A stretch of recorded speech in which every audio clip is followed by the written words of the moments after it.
Chapter 1178. The torrent rolled back. Now, the hero in the fire raised his head and stretched out his hand toward the black tide that covered the world in the distance. In an instant, the pillar of fire between heaven and earth dissipated.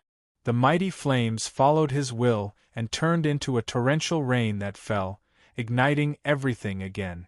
In his hand, the ordinary-looking copper rod began to extend endlessly. It went straight toward the rotten ruler and the broken body of Gaia that was rumbling toward him. It struck down, but as the flames spread, countless copper rust peeled off, revealing dragon-like words, "See calming divine precious iron." A terrifying power that was enough to nail the entire ocean erupted here. The ruler roared. His head and even his body were completely destroyed by this rod. For the first time since she was born from the rotten corpse, she actually stopped in her tracks, right in front of this mighty power that was comparable to a god. "Come, Auntie!" The great sage, who had turned into a giant, held her arm tightly. His face in the flames seemed to be smiling sinisterly. "Don't worry, let's have a good chat." Then, a headbutt. Boom. Boundless destructive power burst forth from the impact, rapidly spreading towards the darkness. The countless monsters couldn't even touch him. They couldn't even leave a scratch on his armor. When the undefeated hero stood in front of the present realm, he blocked the entire hell with his own strength. The divine mark of the pantheon descended once again. Together with the burning solar ephemeris and the broken wheel of God, they bloomed with intense light and scattered the flames of destruction and counterattack. Under the continuous counterattacks, the crumbling front line actually stabilized once again? Such a genius in a desperate situation. What a surprise! The great sage praised and shook his head slightly as if he was pitying him. Unfortunately, it's too late. It was already too late to destroy now, because on the chessboard, the pitch-black color had already begun to spread. It was like mold after the rain, overlapping one another. The aberration from the abyss had already descended into the dead world, deep into the bones, when the ruler screamed again. Pitch-black smoke rose from the rotten body, enveloping everything. It took root under the ground and above the sky, enveloping everything. It gradually covered the light of the battle, and covered everything. More abyssal tide was spreading out from the rotting body endlessly. She was slowly splitting apart, dissolve. Mother asterisk cur, how annoying! The great sage roared, and flames surged out from his golden eye, slicing through the rotting ruler's body.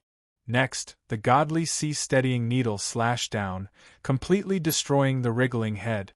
It was a pity that not only were there whales, but there was also hell's precipitation that was gushing out. Blindly enduring the siege from the present realm, the stitched monster did not resist at all except for the innate infection. It only continued to mutate and be reborn, spreading its own abyss blood to the entire world. Then, the depth of the entire fragment was pulled towards hell. Hellish precipitation, febrile winds, nameless flames. Strange scenes from countless depths emerged from the ground. Amidst this horrifying scene that was rapidly turning into hell, only the jesters were laughing in the wind, exclaiming in delight, and presenting the piper's gift. "Thou shalt give birth to all things, and thou shalt give birth to many things.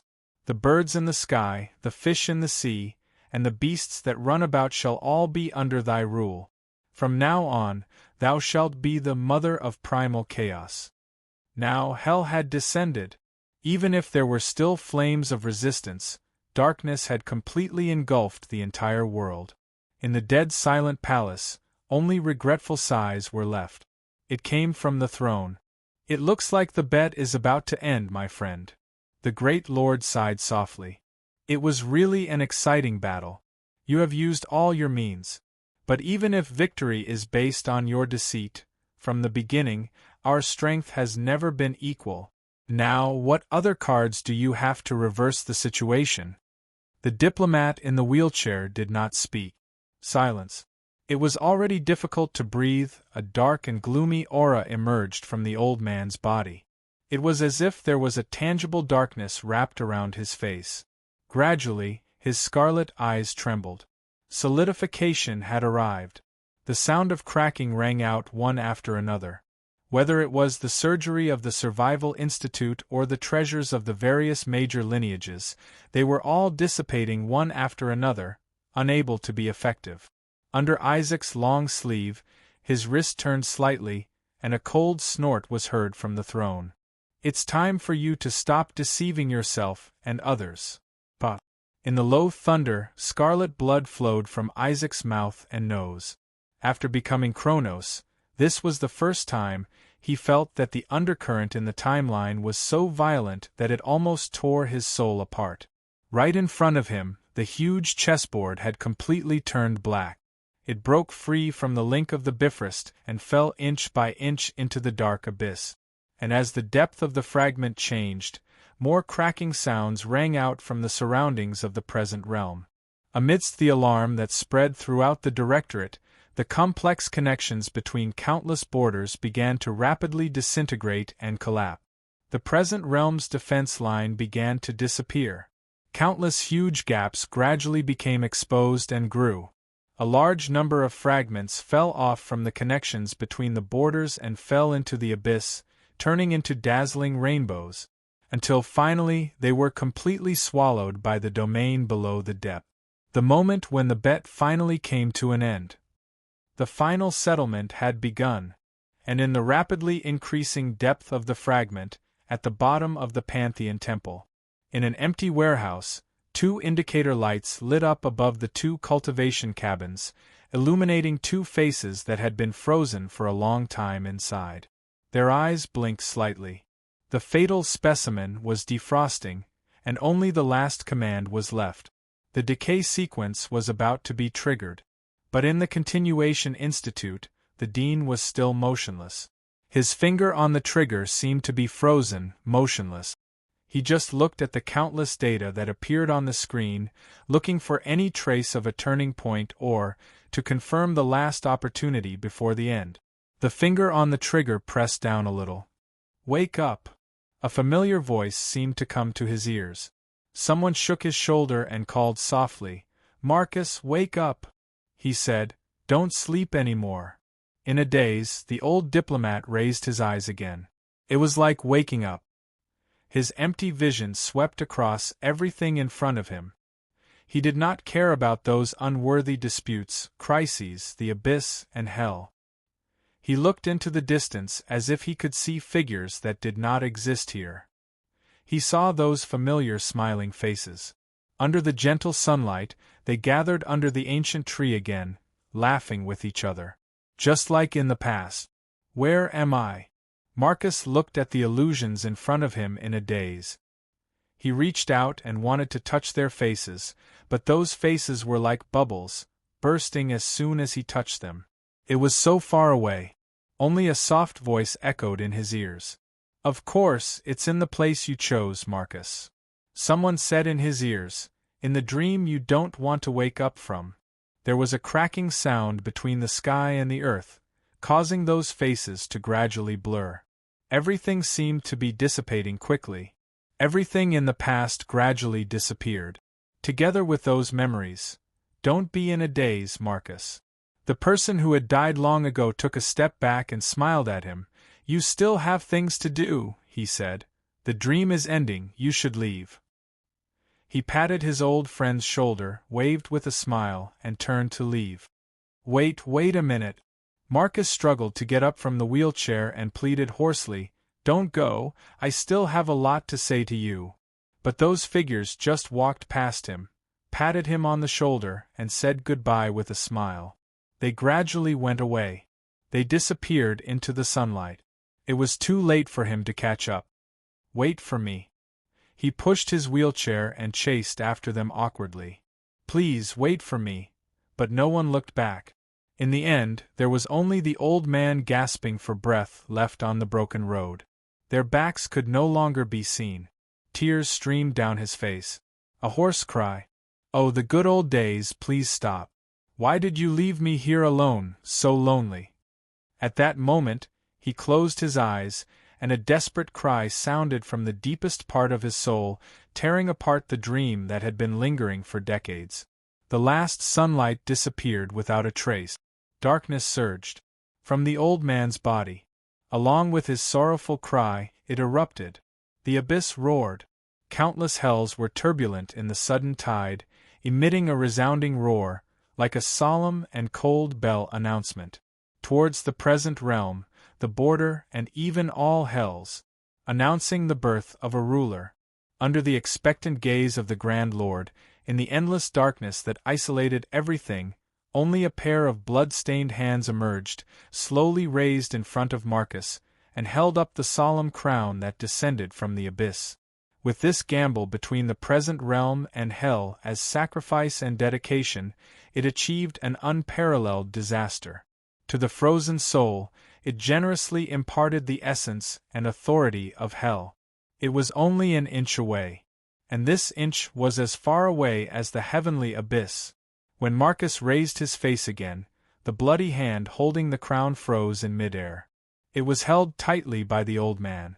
Along with it, the collapse of the present realm's defense line and the fall of Gaia's fragments came to an abrupt end. Everything seemed to be frozen. "I refuse," the lonely old man roared in front of the abyss. "Our war is not over yet." Even if he had already woken up from the dream, it didn't matter. It didn't matter if he was the only one left. As long as he was still here, they were still here. No, as long as there were still people who stepped on the path we opened, then our story was not over. No matter who it was, they could not deny the value of their sacrifice. No matter who it was, they could not tarnish the honor they left behind. No matter who it was, they could not take away my soul. Even the abyss could not. Just like that, he was overestimating himself and resisting the outcome that was close at hand. He launched a counterattack against the stage that closed the curtain without permission. It made everything come to an abrupt end. According to the agreement of the gamble, if Gaia returned to hell, then Marcus would return to hell. But what if Marcus's soul rejected it? The chip on the balance scale had actually blocked the outcome of the competition on its own accord. Like a mantis trying to stop a chariot, he did not hesitate to sacrifice everything in exchange for a short time. Even if it was only for a short moment. "The gamble is over, Marcus," the Grand Lord declared with pity. "Your resistance is indeed precious, but it is meaningless. The dust has settled, and you will return to the abyss." No, the gamble is still here.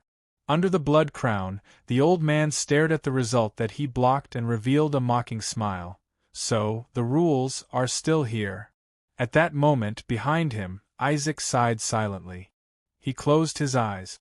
Chronos stigmata operated again. The surging divinity burned the soul and once again broke through the countless turbulent undercurrents on the timeline. Without any hesitation, it operated. Viscous blood seeped out from his eyes, ears, mouth, and nose, slowly dripping down and staining the last card in his hand red on the surface of the card. All the patterns that used to be there retreated. In the end, only a blank space was left. That was the last day before the gamble began. Isaac suddenly received a message from Russell. A meeting outside the Continuation Academy, the same time, the same place. He had already understood the uneasiness in the dean's heart. In fact, his own uneasiness was even greater, especially after knowing part of the Continuation Academy's plan.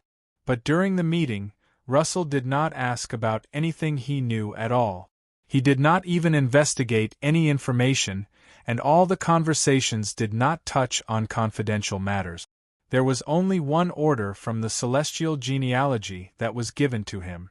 Its priority was even above that of the Continuation Academy and the Directorate of Military Affairs.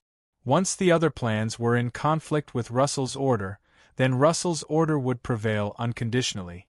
Under the dim light, Russell told him, "No matter what happens, you must never use up all of Sure cards." "I know." Isaac nodded without hesitation and obeyed. He did not even ask for the reason. He just resolutely carried it out. In fact, even if Russell did not say it, he would have done it anyway. As an important inheritor of celestial genealogy and the next generation's master of the genealogy, Huaishur could be said to be the hope of the Republic's revival and the future of everyone. Even if it was a desperate gamble, there must be a little bit of blood left to turn the tables. How could they allow him to die in this battle? But in response to his resolute attitude, Russell showed a kind of almost mocking smile. No, you don't understand. Loki of the Heavenly Kingdom held his wine glass as if in a daze. After a long time, he said softly, "You think that you want to leave the last hope for celestial genealogy. But the reason why hope is precious is that hope is meaningful and has existential value, not an illusory possibility." "I believe in Huaishur's talent," Isaac replied without hesitation. "Yes, we have reached a consensus on this point a long time ago." Russell shook his head. "What I want to talk about is something else. What do you think gambling is, Isaac?" Without waiting for him to answer, Russell gave the answer himself. "Gambling is a scam, a fighting arena for charlatans. Everyone schemed against each other to find out each other's trump cards, read every change in expression, and search for the aura of every conspiracy. Sometimes, even before the gambling began, the outcome was already determined. Therefore, a wise man would not gamble. Because gambling means that after the situation is out of control, there is still a chance of a comeback, a weak heart that places everything on probability, and a sense of helplessness when there is no way out. Amidst the silence, Russell raised his head and drained the remaining wine in his cup in one gulp. Suddenly, he laughed. "What's laughable is that sometimes we have to gamble. Otherwise, we won't even have a chance." Isaac did not speak. He just waited quietly. Until Russell finally said, "Isaac, I gave you the order because this is something that only you can do, and also something that only Huaishur can do. Delete the prepared deck," he said. "If we want to gamble, then we can't count on the glory and accumulation of the past. This time we will gamble on the future." Like a gambler who really did not care about the cost, the man's eyes were burning with a fire that could burn his soul. Gamble on his future. Now, it was just as Russell had guessed. When the result was about to be revealed, when he gambled on everything he had in the past, he still could not overturn the weight on the other side of the scale. When the situation had deteriorated to the point of no return, when there was no way out, the only thing that could be used was this last struggle. Abandon the past for the present and seek possibilities in the future. Now, in Isaac's hands, the miracle of Chronos reappeared. Time rushed forward. The records of events were changing rapidly, and between those 5 fingers, a dazzling light appeared.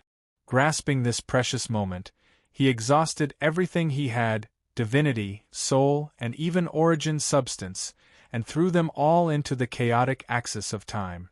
With the records taken from Huaishur himself as the foundation, he catalyzed it and used it as proof to launch a final call to the future time.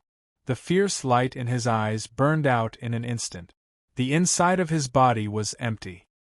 His soul followed the torrent and flew to the future, tracing back in the endless possibilities, even if this consciousness was torn apart and quickly returned to nothingness in the erosion of time. But among the thousands of possibilities, thousands of Isaac shuttled back and forth in the chaotic axis of time, searching for the only one among countless dead ends, until a long time ago, in the future that was so far away that he was completely lost, the last resonance came. It was like reaching out to a drowning person. A ray of light came from the shaking. At that moment, the time axis of nothingness completely collapsed, and Isaac's soul returned from the turbulence. The blood that seeped out of his mouth and nose was also ignited by the terrifying backlash. It illuminated the broken smile on his face. In his hand, the blank card ushered in a rapid transformation. In the blink of an eye, it went from bronze to silver, gold, diamond, until finally, there was no frame to bear the solemn back view.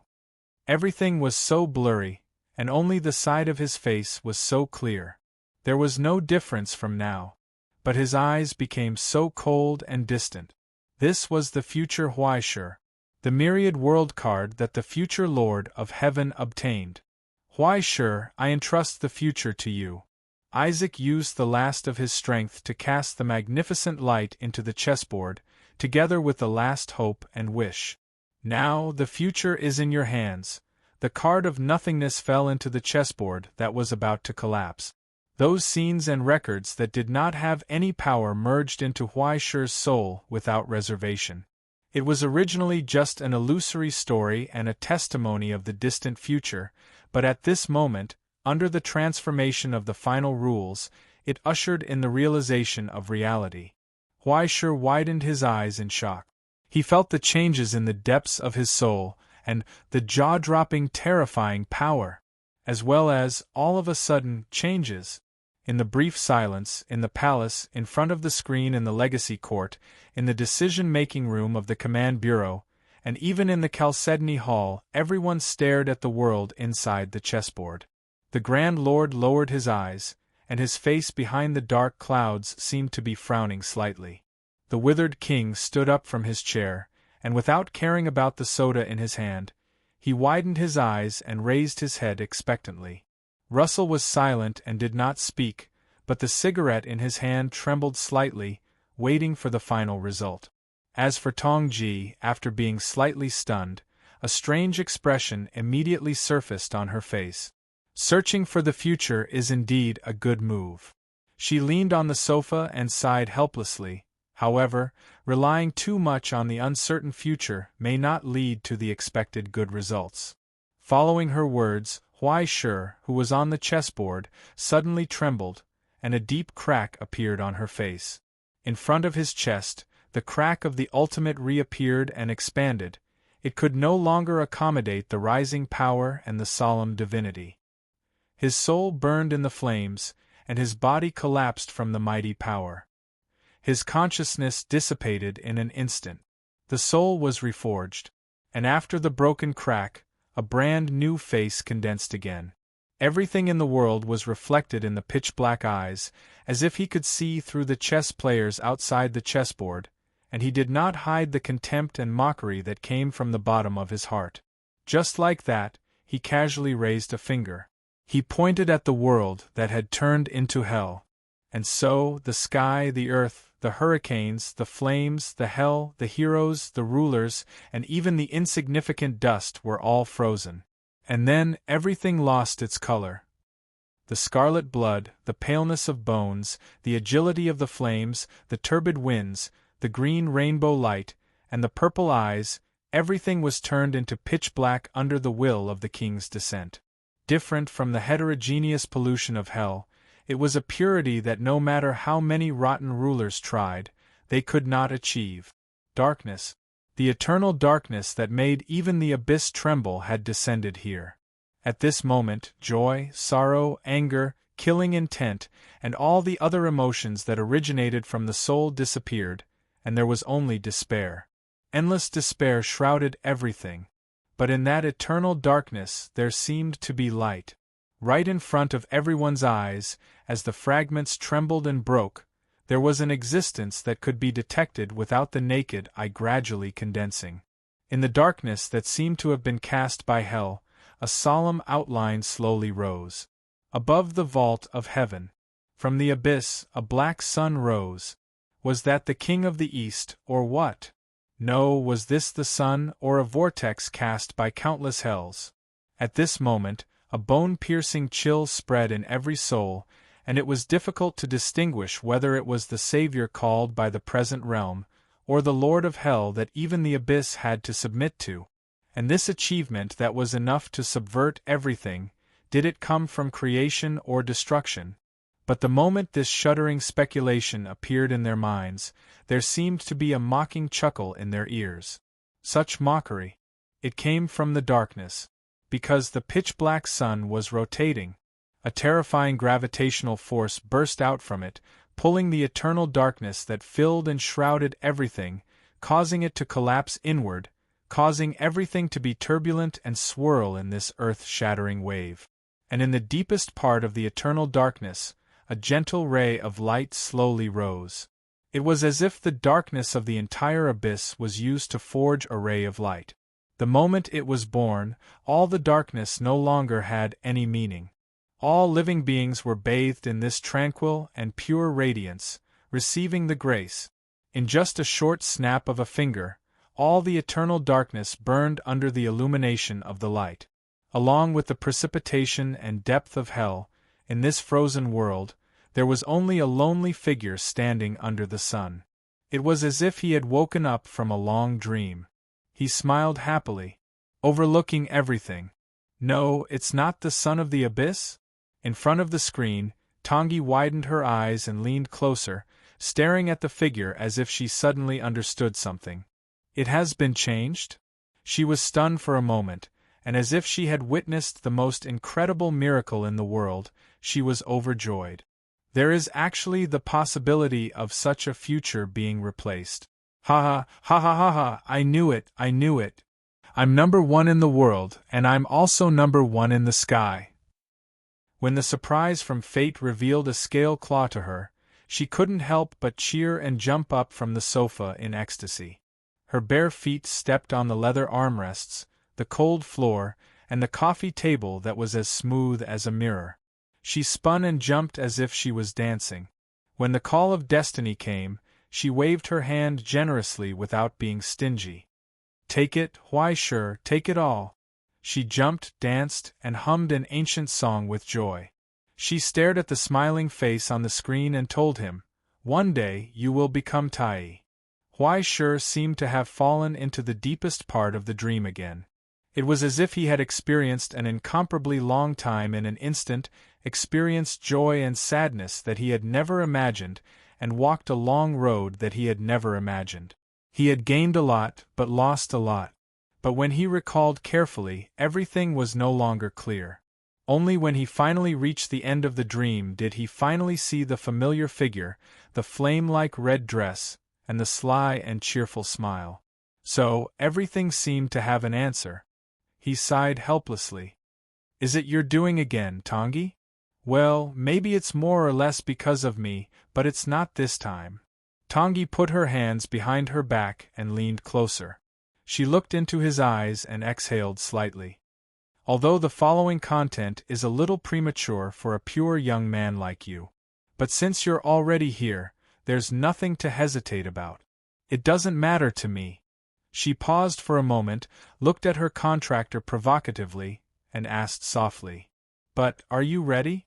When that pair of eyes came closer, he could see his reflection in her eyes. It was so clear and so nervous. But then, he saw her happy smile as if she had gotten her way. However, this time, before he could get angry, Tangi had already held his hands tightly. She was close. She was as close as a hug. Go, Huaishe. She urged Huaishe in his ear. It's your turn. Go and show them, Tangi said. What is the strongest? Huaishe opened his eyes. The crystallization of countless accumulations in the past, the final destination of countless sacrifices now, the phantom from the distant future, completely descended at this moment. He wore the crown of the sun wheel and a solemn robe. On his solemn and cold face, his eyes were like the scorching sun, revealing a tyrannical light that illuminated all things. On the chessboard, the card that was constantly flipping and changing finally revealed its true appearance. This was the inheritor of the utopia, the well-deserved ruler of celestial genealogy, the controller of all things in the world, a natural enemy, Tai. At this moment, under the witness of the realm and the abyss, Tai looked down at all things and smiled. He did not know where this power came from, nor did he know what was going on. However, he could not deny that this power originated from him. There was no sign of rebellion or arrogance at all. It was tamed and operated under his will, as if it was his arm. In fact, he could even change the world with a single thought. Now, let's do something fun, Huaishe murmured softly, as if infected by the arrogance and solemnity of the origin substance. He sighed softly at the sparse world. First, there must be light. Thus, following the guidance of instinct, the sun wheel operated. Between his open fingers, an extremely magnificent flash of light rose, outlining a fierce outline. Infinite arrays emerged from it, and a sea of miracles surged, turning into complicated patterns. It was a crimson longbow that seemed to be made of crystals. Then, when Huai-Shi raised his right hand, all the eternal darkness extracted from the fragment world in the sun wheel operated violently, shrinking toward the center and slowly falling into Huai-Shi's hand. When all the power of the abyss was burned out, what was left was whiteness. This was the white arrow formed after the darkness of the entire world was exhausted. Damn you, Russell! At this moment, in the command center, Xian Niao had forgotten his original surprise and admiration. Before he could react, he had instinctively grabbed Russell's neck next to him. He wanted to strangle this old bastard to death here. I thought you were a friend, but you hid it from me for so long. I'm going to kill you. Even though he had long known that Huai-Shi was almost certain to advance to the East Lord, how could he not feel heartache and rage when he saw what was happening at this moment? The joy brought about by Quafu's breakthrough instantly disappeared without a trace. He only felt the same pain in his heart as Jaeger. Wait, Russell screamed awkwardly. Let's talk nicely. I really don't know anything. I really don't know. What the hell is that thing? Emperor Jun gave you the Tong Bao in white robe to support the nation. Xian Niao squeezed out a hoarse voice from his throat, unable to hide his awe. That is Tai's God's wedge. Now, when the white arrow was twisted at Huai-Shi's fingertips and gently placed on the string of the crimson bow, the world fell into a strange silence. Everything was silent. Only when the taut bowstring was pulled back, the sound and song that came from all things, the sky, the earth, the stars, the countless flames of struggle that were still burning under the erosion of hell, the countless souls that were unwilling to fall into hell, the will of grief and indignation, the burning determination, and even everything, the meaning of everything was gathered in the sound of the world's low moan. Was this supreme or something else? It was difficult to tell, because everything had been perfectly integrated in this simple move. Now, the bow was like a full moon. The arrow was on the string.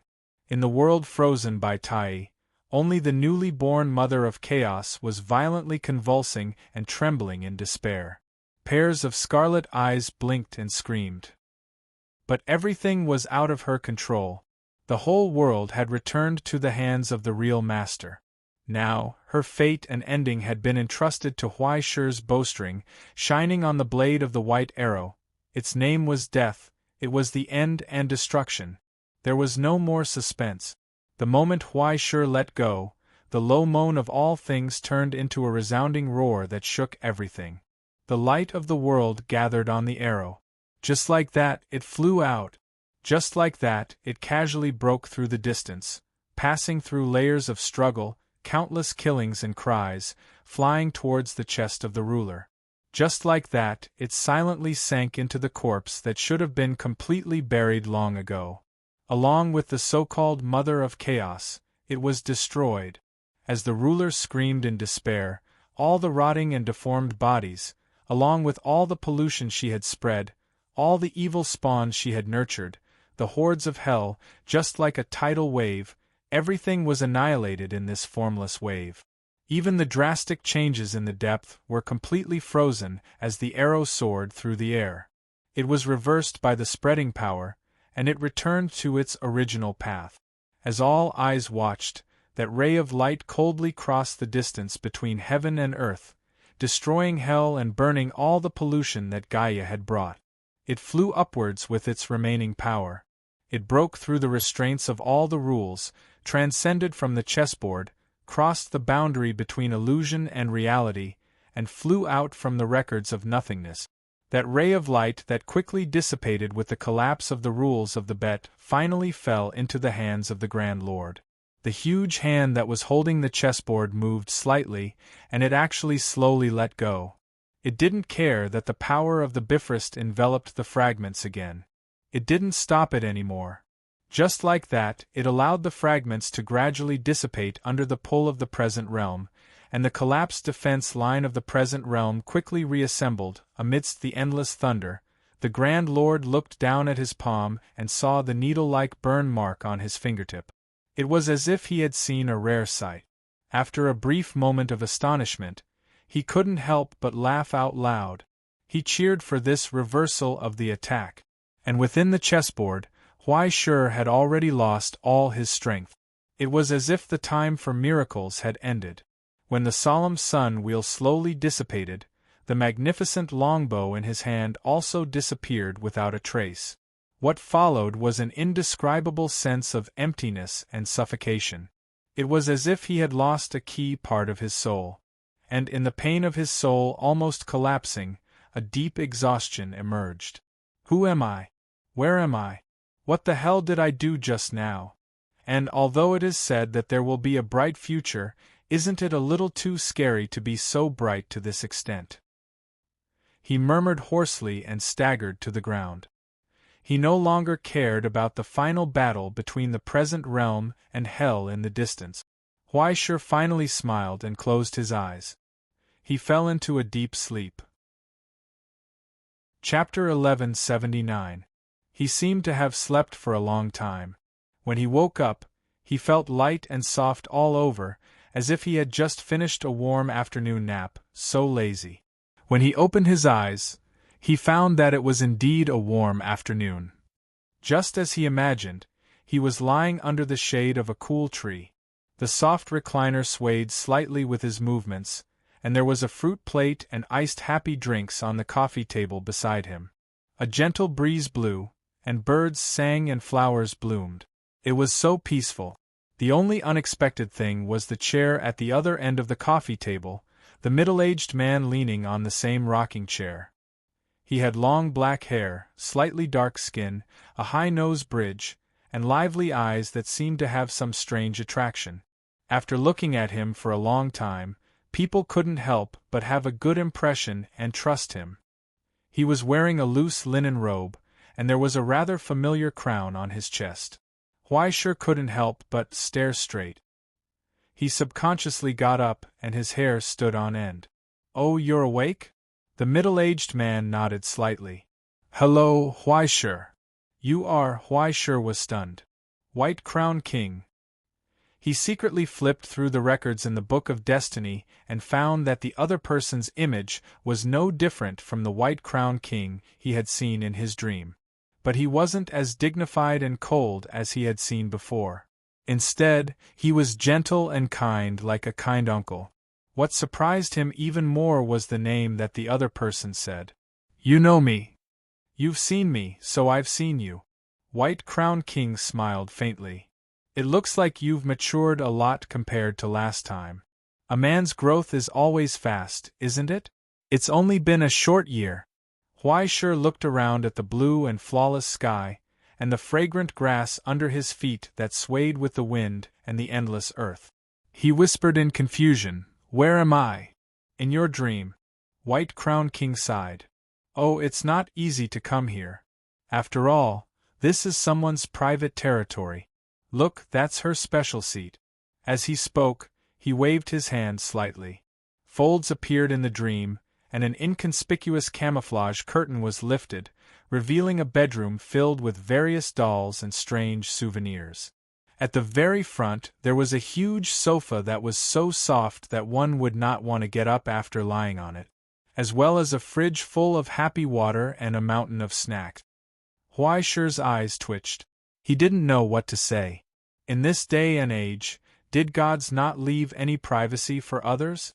The two of you came to someone else's house one by one, as if you were shopping. You didn't even buy a ticket.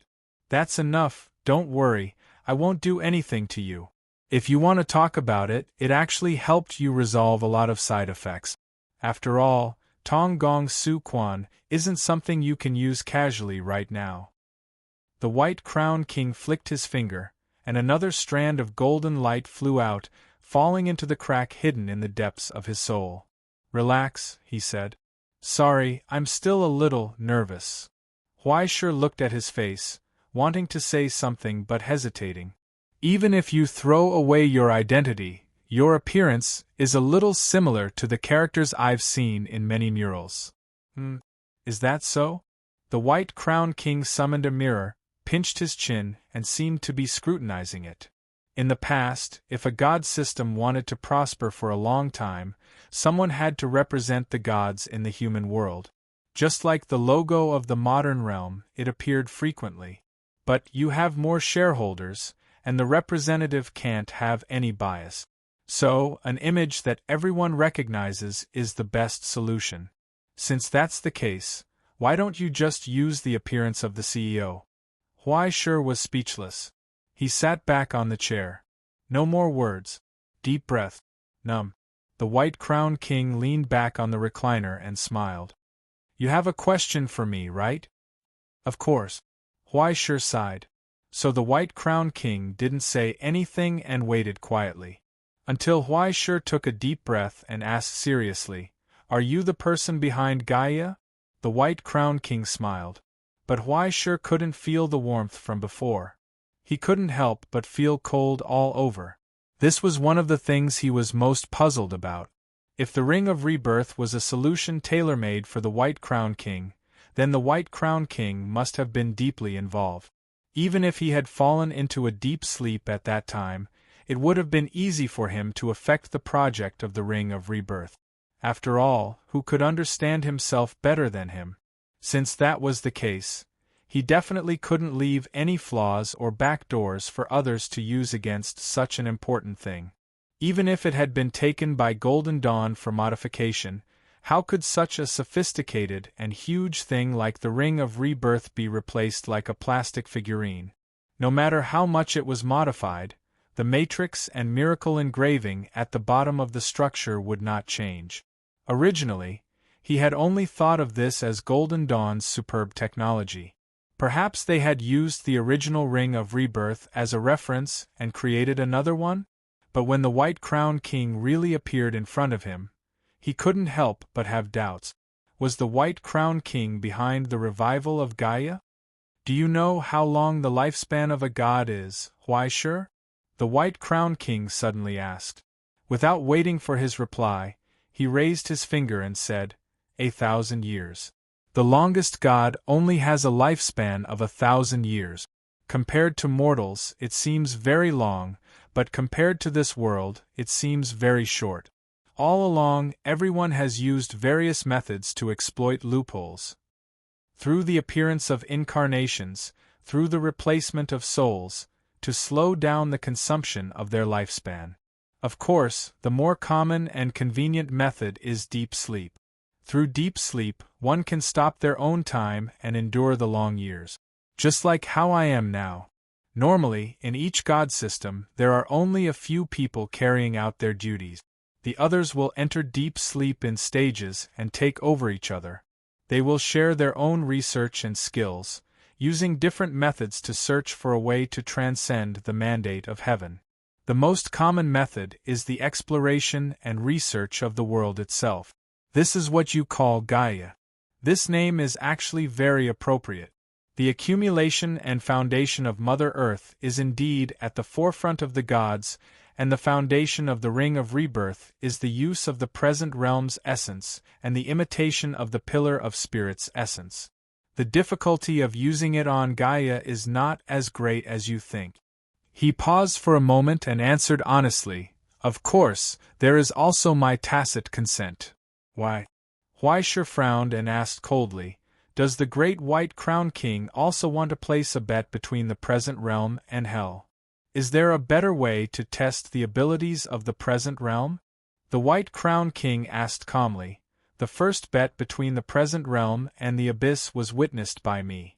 The second bet had my signature. A part of the rules and conditions of the bet was also created by me. If hell wants to awaken Gaia, I will not stop it because these are the rules of the game. Or did you see that great dark monarch and the withered king interfere with your methods in the gambling house? Even if there is no Gaia, do you think what you have to face will be simple? You must know that there is still a specimen of the King of Hell in the Grand Lord's collection. The White Crown King raised his teacup and took a sip. Don't be so shocked, why sure. I only gave a test. Just like how you tested Van Helsing and Lily on the Mayflower? Why sure asked coldly, throwing people into hell and giving them the last bit of hope in front to watch them crawl with all their might? Should I praise you for being generous? Do you think the praise of humans has any meaning to the gods? The White Crown King was indifferent to this ridicule. If the survival of humans is based on instinct, then everything about the gods revolves around the axis of destiny. Even if they have the same emotions, they are completely different from mortals. More important than emotions and ego are duties and result. Then what about the American genealogy? Why sure asked, you don't care. So what if I care? The White Crown King was still calm. Children want to grow up, so they cannot rely on their parents. I have done enough. Even if I have fallen into a deep sleep that is equivalent to death, I still sacrificed myself to protect them from the erosion of the rancher. I even left behind all my inheritance in hopes that they can live long after they leave the swaddling clothes. If even so, they are still unable to resist the wind and frost outside the greenhouse, then all I can give them is worthless grief. Perhaps you will think that I am cruel, but the gods should be so cold. The White Crown King said, since you have personally created a world that belongs to you, then if you want to truly save your world, you have to do it yourself. Why should you have any expectations for a dying old thing? Ha, interesting. Why sure sneered. The great White Crown King is personally serving me chicken soup. I am really flattered, but I don't know what the price of this chicken soup is. Are you on guard? It doesn't matter, why sure. I don't intend to ask for anything from you, at least not yet. But if you have questions, I will answer them. The White Crown King replied straightforwardly, there are many kinds of people, and the same goes for gods. Unlike other gods, I do not have any eternal ambitions. 1,000 years of luxury has satisfied me. On the contrary, I quite like this mission and destiny that I have been given. From the beginning, I have only one goal, to continue this world. As long as it is helpful, I do not care about the means and consequences. Huaisher shook his head. But similarly, for you, there is not much difference between the world that continues in the present realm and in hell, right? Perhaps there is, but it is not so big that I cannot bear it. The White Crown King shrugged, however, if there is another way, no one would be willing to go to the abyss, right? So, you can rest assured that I will not consider the invitation of the Golden Dawn. At least, not before the Astronomical Society disappears. After all, I am full of love for the era you have created and your achievements. No, it can even be said that I admire you. You should work harder. He expressed his admiration so sincerely. In the silence, Huaisher looked at him seriously and did not find any pretense. Or, even if there was, he could not see it. However, why would the dignified White Crown King lie to a tool like him? Especially a tool that had signed a contract with someone else's parent. There was no profit at all. Or could it be that this big brother felt that he had done a good job as a tool for the Astronomical Society, the Ivory Tower, and the black-hearted woman, so he wanted to summon him to be a slave for the 4 families? Forget it. He really did not have the brain power to compete with this giant who had been unhindered since the era of gods. Moreover, he did not want to go around in circles with him in his dreams. The simpler and more straightforward the conversation with this kind of person, the better. The more he thought about it, the more he would get himself involved. Therefore, he asked, then, what do you want from me when you come here? Life? Achievement? Glory? Forget it. You can't give me anything now. White Crown King shook his head. I'm just here to take a look at the person recognized by the Book of Destiny. After all, not everyone can get the favor of the former Tai, and not everyone has the courage and ambition to rebuild the utopia. He did not care about Huaisher's biggest secret at all. The Book of Destiny? If he wanted it, he would have done it long ago. After all, the last time Huaisher changed the script, it was right under his nose. White Crown King was not dead, or rather, he was not completely dead. How could he not notice such a thing that was related to him? However, why did he feel like a panda in a zoo? What did he do to make such a big shot come all the way here to take a look? Huaishir felt helpless about this. He did not know if he should be surprised or wary. He might as well pull a fence outside the dream next time and build a pavilion to collect ticket. No one could King think about getting a free ride. However, when he thought about how the world's oldest and most famous entrepreneurial king was optimistic about his project, he was a little shocked. After all, he was not confident about this kind of thing. "Do you think I can succeed?" "Who knows?" White Crown King shook his head. "You have enough qualifications, and you will have enough ability in the future. You have even rebuilt the celestial genealogy, but you are still far from true success. Rebuilding the utopia is not something that can be done with just a few words, nor can it be solved with a strong army. You still need more conditions, but the appearance of more heroes means that this world will suffer more. In particular, you still have to face the original sins left behind. To put it simply, after defeating those idiots from Golden Dawn, you just have to do more good things and be a good person, right?" White Crown King was speechless. He finally understood the crudeness in Huaishir's nature. Why could he make such a lofty thing sound like a street movie? However, it seemed to mean the same thing. He could not refute it and could only nod. More or less. He still wanted to say something, but in the end, he did not say anything. He just sighed. "One day, when you feel that you are truly qualified to rebuild everything and have the determination to embark on that path, come and see me again." "That's hard to say." Huaishir shook his head and still kept a distance. "Why do you need an outsider to intervene in your own family's affairs?" It's up to you." White Crown King got up, took out a feather from his bosom, and placed it on the table. He said with a faint smile, "As for this, just treat it as a ticket. Otherwise, people will say that I'm stingy."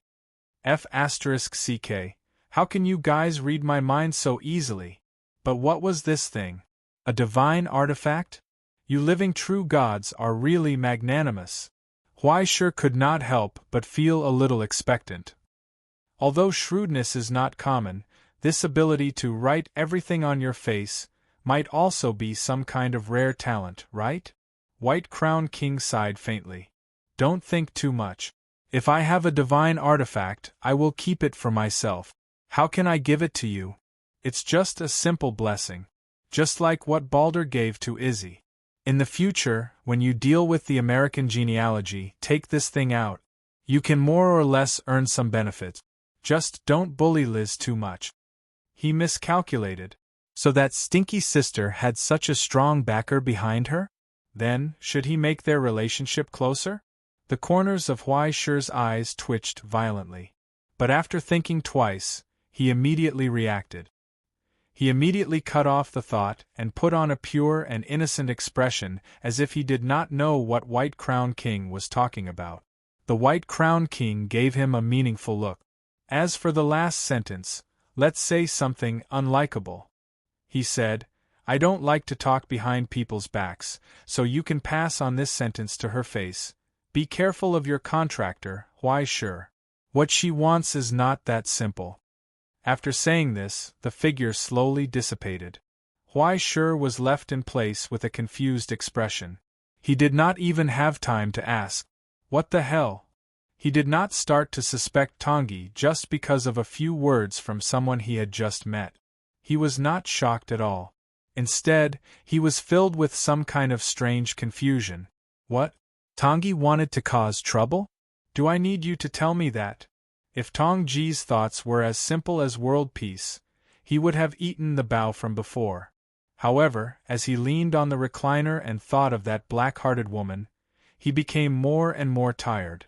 The more he thought about it, the more tired he became. Forget it, he would not think about it. He yawned, got up lazily, opened the camouflage curtain, lay down on the sofa that he had been eyeing for a long time, and closed his eyes. Once again, he fell asleep. Chapter 1180. You're awake. When Huai-Shur opened his eyes again from the stretcher, he saw Quafu's beautiful old face poking out from the side. He was smiling like a flower. He subconsciously touched the key part, afraid that this guy would say, "The sex change operation was very successful," or "The taste of a mountain ghost is really good." After finding that his pure body was still as beautiful and flawless as jade, he breathed a sigh of relief. Ignoring the fact that the person on the stretcher was still seriously ill, Quafu's big palm lay on his shoulder and whistled. "The bet is over." "It's over?" Huai-Shur was slightly taken aback, and then he immediately understood. Indeed, after Tai stabilized the universe, there shouldn't be any aftermath. Next would just be a triumphant victory after the reversal. There were no changes to worry about. Thinking about it, he was even more surprised that he was still in the fragment. The soul transfer will take some time. Now that all the people in the Continuation Academy are focused on the fusion of the present realm, they won't have time to deal with us for a while. Just nice it's quiet. Quafu sighed. You didn't see how I was like when I showed off my might. Seeing this guy chattering away, Huai-Shur began to have a headache. Oh, he shouldn't call him Quafu now, but the great sage. But for some reason, he felt that he couldn't open his mouth. It was better to call him Quafu. After all, it sounded familiar. The crowned great sage, heaven's equal. From now on, this simple-minded brother would probably be promoted from a meat shield tool to one of the top rank 5 in the entire realm. With the great sage, heaven's equal's destiny, he was invulnerable to water and fire, invulnerable to swords and sabers, strong enough to uproot mountains, and fire able to burn seas. He could be big or small, and he could endure energy consumption with endless endurance. There was also the all-around miracle engraved in the earthly fiend's 72 transformations, and the outstanding thing was that he could fight. He could fight to the point of being unreasonable. After all, he was the crowned great sage. Huai-Shur sighed softly. He was envious. There weren't many celestial genealogy, and the relevant resources and information were tightly controlled by Russell, making it impossible for people to figure out the truth. And he probably couldn't count on him. After all, celestial genealogy was a crowdfunding project in the Utopia with a short history. Moreover, there was no way to get it for free. After all, those who had been crowned would inherit all sorts of inconceivable, heavenly wills. Because of its uniqueness, it did not follow common sense. Because it was amorphous and mostly isolated, it could not be carried by the divine mark. If the stigmata was a fixed profession, then the person who received the coronation would be a special envoy directly appointed by the 3 pillars. It was not permanent. In fact, it would not appear unless certain conditions were met. Once it appeared, it would definitely be used to solve a huge problem. In layman's terms, when a huge disaster occurred in the world, causing the distortion to skyrocket, it would activate the immune system of the present world. A large number of correction values and distortion degrees were entangled together. This contradiction would catalyze different fates through the original codex of each lineage. Just like the golden-winged rock, unless the world was in turmoil, mountains and rivers were shattered, and civilization was distorted under the ravages of barbarians, it would be born under the call of the people and become a holy symbol of orthodoxy. Just like the world giant, a low-level American version of Nuwa, officially walked out of the sea when the American continent was about to fall apart after the continuous cleansing and restarting of the gods, and once again made up for the miracles of the earth. Like Chu Qingyu, who directly inherited his father's killing authority as a weapon commander and had the mandate of heaven when he opened his eyes, he was simply an anomaly among anomalies. Under the cultivation of the mystic bird, this power was condensed and formed by the White Emperor's son's name of the stars. It was extremely fierce and sharp. Coupled with the unknown incomplete divine mark, it was so exaggerated that it could directly cut through time. It was simply the vice principal's nemesis. As for the great sage, heaven's equal, it was even simpler and more straightforward. F*ck hell. Let's F*king F*king hell. This was the ultimate tool that East Xia had specially created to deal with the abyss. If one wanted to inherit the previous crown, the mandate of heaven bestowed by the present realm, the necessary situation and luck, and even the compatibility and adaptability of the sublimator were indispensable. And what was even more exaggerated was that every person who was crowned carried a large number of correction values created by the previous prototype. They were wild, purely natural, and not supervised by the Astronomical Society. They were in their own pockets, and they could use them whenever they wanted. They didn't need to go through layers of application and wait for approval. Moreover, this correction value could be passed on to the next generation of successors through the inheritance of the mandate of heaven. If a rank 5 was a tool that was a level lower than the Astronomical Society's powerful suppression, then the person who was crowned was a leading general with real power in his hands. When you spoke, you had to have some discussion. Don't expect to be ordered around by a piece of paper. As for a local emperor like the natural enemy, he had to be carefully served. It could only be said that the mystic bird's arrangement was really ingenious. Who would have thought that Quafu, who usually looked simple-minded but was actually not that far from being simple-minded, would suddenly take off from Wu-Hu? In the blink of an eye, the old hen had turned into a duck and turned over. The series of plans was really too fast, too tight, and too frightening. After the Qilin died in battle, he took out Hundun, who was in charge of strategy, to stabilize the border. After relying on the Yuan family's old man to suppress the hidden dangers, he quietly brought out the great sage, heaven's equal, to make up for the lack of top-notch combat power. And the successor, Yi Xueya, had already begun to take over the internal affairs of Dongxia, handling everything in an orderly manner. As for the rest, there was no need to say much about the doppelganger Emperor Gochen. The Diding was only in his 30s and could work for at least another 50 years. And internally, the four evils, which had been accumulated from a basic unit like the Special Affairs Department, had also begun to show their talents. He was too stable. In just a few short years, the old and new generations were almost done with the replacement. The desolation after Lu Wu's sudden death seemed to have just happened yesterday. But now, Dongxia had silently become the #1 scourge of the monster room once again. From Xinlua to Burma, and then to Yingzhou, the unlucky children who originally wanted to take advantage of this opportunity to develop for a few years were probably already numb to the point of not being able to stop.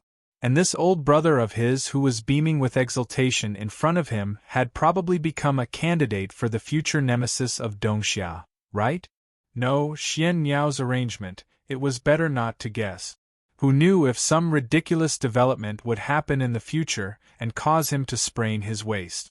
And after thinking about it a few times, Huai Shi realized that Quafu was still chattering to Huai Shi about his glorious achievements and heroic deeds. Things like single-handedly suppressing the Eternal Group's decisive weapon, carrying the breath of origin, and still being invincible in hell, and so on. Huai Shi was almost out of breath from listening to it. Literally out of breath. This idiot had sat down on his own oxygen tank. "That's enough, big brother, I know everything," Huai Shi replied with a sigh. "You're awesome, you're amazing, you've turned the tide this time." Quafu's reply was a smile that gradually turned cold. And the big hand that was squeezing his neck. It was as if he was looking at the enemy who had killed his father, filled with rage. "Then why did you steal my limelight, you son of a bitch?" Quafu roared with grief and indignation. "It's not easy for me to show off, it's not easy. I still have a sorority when I go back this time. My sorority's C position. My little sister. I've even thought of a name for my child. But now it's gone. When the time comes, everyone will only ask me, hey, was Huai Shi next to you at that time? Is he as handsome as he is in the photo? I'm going to F asterisk king kill you. Don't, big brother, calm down, calm down. Huaishir was dumbfounded. It's all for the sake of the present, everyone's for the sake of the present. Quafu finally vented the sadness of being a single dog in his heart. When he was driven away by the nurse, he was still indignant. Just you wait, stinky brother. Next time you go back to Dongxia, I'll make sure you suffer. Although he said so, he didn't take away the gift that was on the bedside. Huaishir held the fruit that looked like a baby and scratched his head. Then, would this wave have any good results to eat? Forget it, I don't care. He closed his eyes and threw it into his mouth. As the gift from the Qing Emperor fell into his mouth, he soon felt a warm aura emerging from his weak body. Although it was not as magical as the legends said, he could still move his broken body. The crack in his soul also began to heal quickly. He felt refreshed. When he walked out of the tent, he saw a surging crowd. The noise and cheers came to his face. In the broken defense line of the Russian Federation, the huge square was full of people at this moment. The air was filled with joy and laughter, the melody of dance music, and the fragrance of wine. From time to time, familiar faces waved to him. Wow! Huaishir was stunned.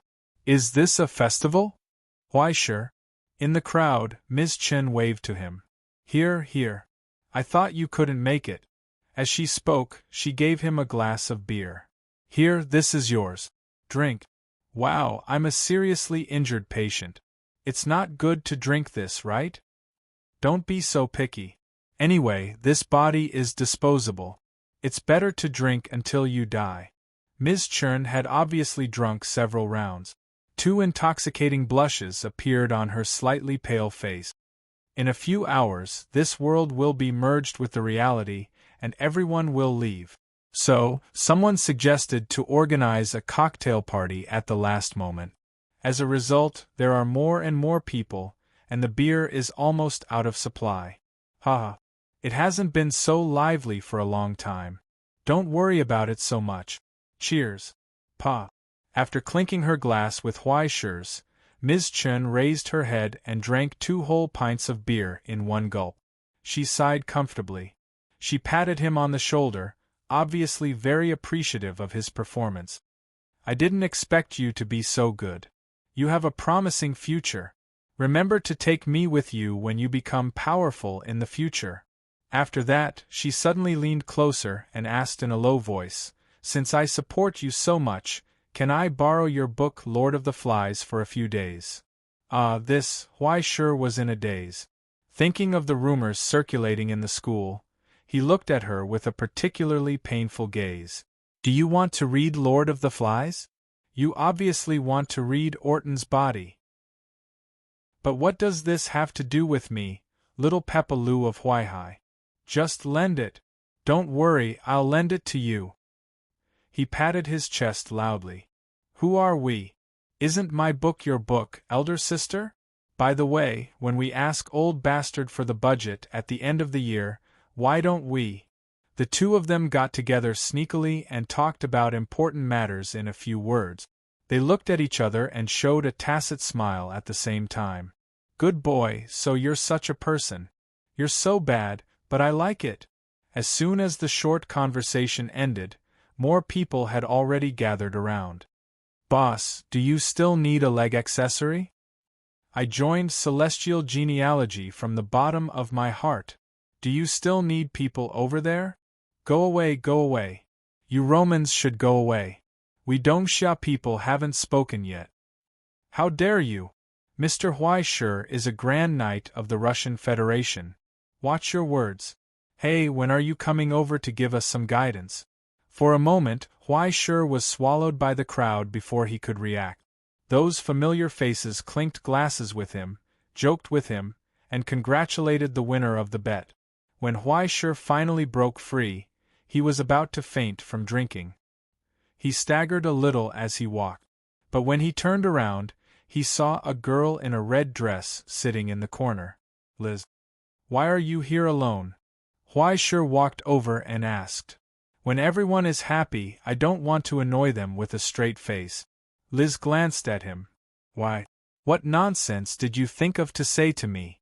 Ahem, forget it. Huaisher shook his head. Ever since he knew that she had a powerful golden thigh, Huaisher was a little scared. He was afraid that the little sister would retaliate and settle old scores with him. After all, he was the one who didn't take the lead and dared to say all kinds of nonsense in order to escape. It was already good that Liz didn't make an enemy out of him. He only hoped that the little sister would forgive him and give him a chance to turn over a new leaf. But now, after Liz glanced at him, she raised her eyebrows slightly as if she had discovered something. She was full of curiosity. You actually met Her Majesty? Chapter 1181. Oh? His Majesty? Huaisher was confused for a long time before he remembered. Are you talking about the White Crown King? You have his aura, Liz said. Besides, who else can be called His Majesty other than him? That might not be the case. These days, His Majesty doesn't care about them. I have one at home. I have 3 meals of fried chicken and happy drinks every day. Huaisher wanted to make a joke, but when he thought of the conversation between them in the dream, he couldn't help but sigh. To be honest, it's a long story. Yes, I can guess. After all, they are gods. No matter how close and respectful they are, there will still be a distance between them. There are some things that His Majesty already said before he left. As if she had expected the conversation between Huaisher and the White Crown King, Liz didn't express any dissatisfaction or resentment. On the contrary, she was even more open-minded than Huaisher. Huaisher didn't continue this topic. Instead, he asked, How are you doing here? Isn't it still the same? We won, but we paid a price. Everyone is the same. Liz shook her head and sipped her tequila. Suddenly, she smiled. Sometimes, I really wish I had the ability of celestial genealogy. At least, the victims can still leave a record. Huaisher was silent. After a long time, the appearance of the burly old man appeared in his mind. He didn't expect that it would be difficult to see him again. Mr. Trull, don't worry. With the supply of the American genealogy, they weren't burned to ashes. There's still a chance for them to return to the Silver Sea. Liz looked up and saw the figures in plain white clothes in the crowd not far away. They are the ones who suffered the most. The Indian genealogy. They had lost 2 5th grades, Stone Incantation and Nanyinmu. Many of the ascendants and legions were also injured. The number of casualties was even higher than that of the Holy Knight. After Huaisher shot that arrow, in order to completely wipe out the remnants of the abyss, India directly threw the remaining 6 paths of reincarnation into the domain of hell. After the authoritative relic of the creation genealogy, the Nirvana Lotus, was completely activated, it triggered an earth-shattering explosion. The rising flames completely wiped out the blood river and storm that enveloped the entire realm. A furious roar echoed in the fragment 9 times. The projection of paradise was completely annihilated. If it weren't for their decisive sacrifice in the end to defeat the Abyss counterattack, who knew how long it would have taken for this war to end? Sacrifices are common, aren't they? Liz raised her glass. To sacrifice. To sacrifice. Huaisher clinked glasses with her and downed the beer in one gulp. Just as he was about to say something, someone in the distance shouted Liz's name. The young woman stood up and looked at him one last time. She didn't say anything. She just calmly said her goodbyes and turned to leave. Now, Huaisher was the only one sitting on the bench. He was also happy to be free. However, not long after he sat down, he heard excited voices not far away. Hey, Huaisher, over here. This way. It was Orton. Orton shouted as he held onto Sharma's neck with one hand and poured wine into the mouth of the angry creator. Quick, quick, help me hold him down. If you bet, you lose. If you bet, you lose. Sharma, you still owe me 6 glasses back then. That bastard Ing Fangzhou owes me that. Who asked him to run so fast? You didn't even have time to run. Orton laughed and stuffed another bottle of hard liquor into Huaisher's hand. Cheers. Just beside him, the surviving heroic souls, the unknown guardians, and many more people showed happy smiles. Cheers. Laughter and noise swallowed Huaisher. The war was far away, and the time for eternal rest had yet to come. Now was the time to celebrate. Not knowing how long he had been drinking, Huaisher vomited a few times. He was drunk as mud and swayed as he held the bottle and drank with Orton. After Orton was dragged away by Madame Chen, who had been waiting for too long, he looked around and found that no one was standing. They were all lying flat. Snoring sounds could be heard. That's it? That's it? That's it? In the night, Huaisher put his hands on his waist and laughed proudly. No one can fight. You look quite energetic. Behind the table in the corner, an old lady smoking a pipe looked up from the pages of a book and knocked on another glass. Are you interested in drinking with me? Evelyn Chashel was looking at him. Huaisher was surprised. I thought you were the kind of person who scoffed at such a depraved thing like alcohol. What nonsense are you talking about? If you don't have 2 glasses of whiskey at night during an archaeological excavation, I'm afraid you won't be able to sleep well. Madame Chashel shook her head and asked him, Do you want ice? Forget it, I'll drink water. Huaisher laughed bitterly and sat on the chair in a daze. If I drink again, I'm afraid I'll really pass out. Oh, vodka it is then. The old lady readily changed his drink into a clear and transparent Russian Federation brand. Drink this nourishes people. Cheers. Pa. After clinking glasses, they drank it all in one gulp. Huaisher smiled bitterly, picked up the glass, and poured it into his mouth. Only then did he realize that it was really warm water inside. He was immediately speechless at the old lady's bad taste. In the long silence, Chashel smoked her pipe and drank by herself, no longer paying attention to Huaisher. It was as if she could tell that he had something to say. She waited quietly. It wasn't until Huaisher reluctantly sobered up a little that he finally mustered up his courage. Madame Chashel, you're an old senior in the Utopia. I'd like to ask, do you know a lady? Her hair is very long, her dress is very black, and sometimes a little red. Other than being close to Crow, she also likes to tease people? Chashel didn't say anything. She looked at him calmly for a long time until he felt a chill in his heart.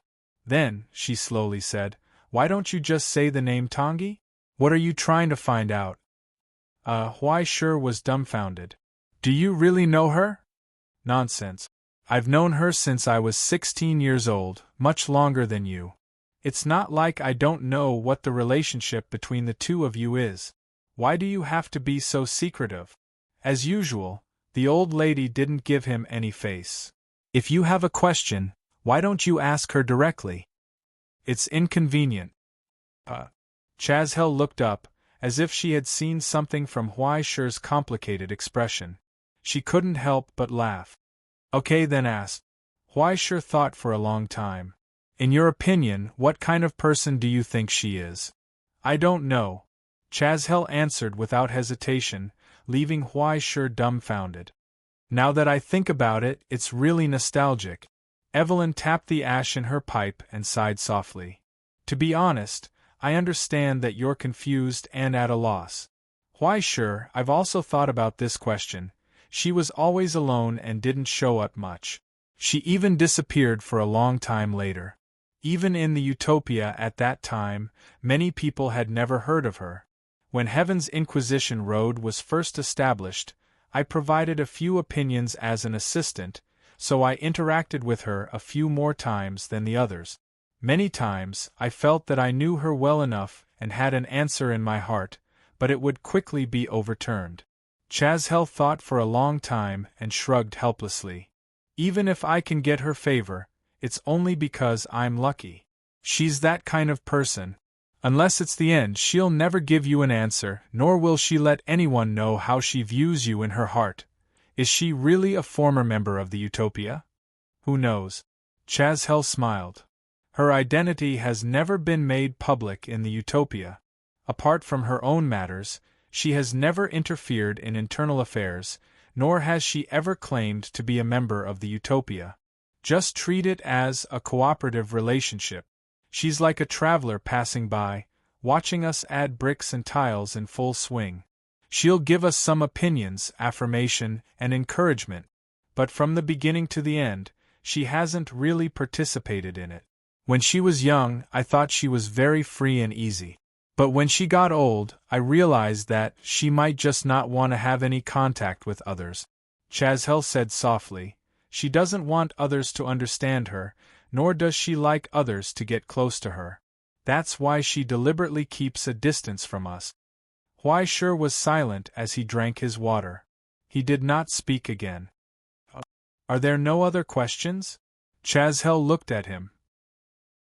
What you want to ask shouldn't be just that, right? Huaishur, why are you hiding in front of an old woman who died long ago? I just don't know what to ask.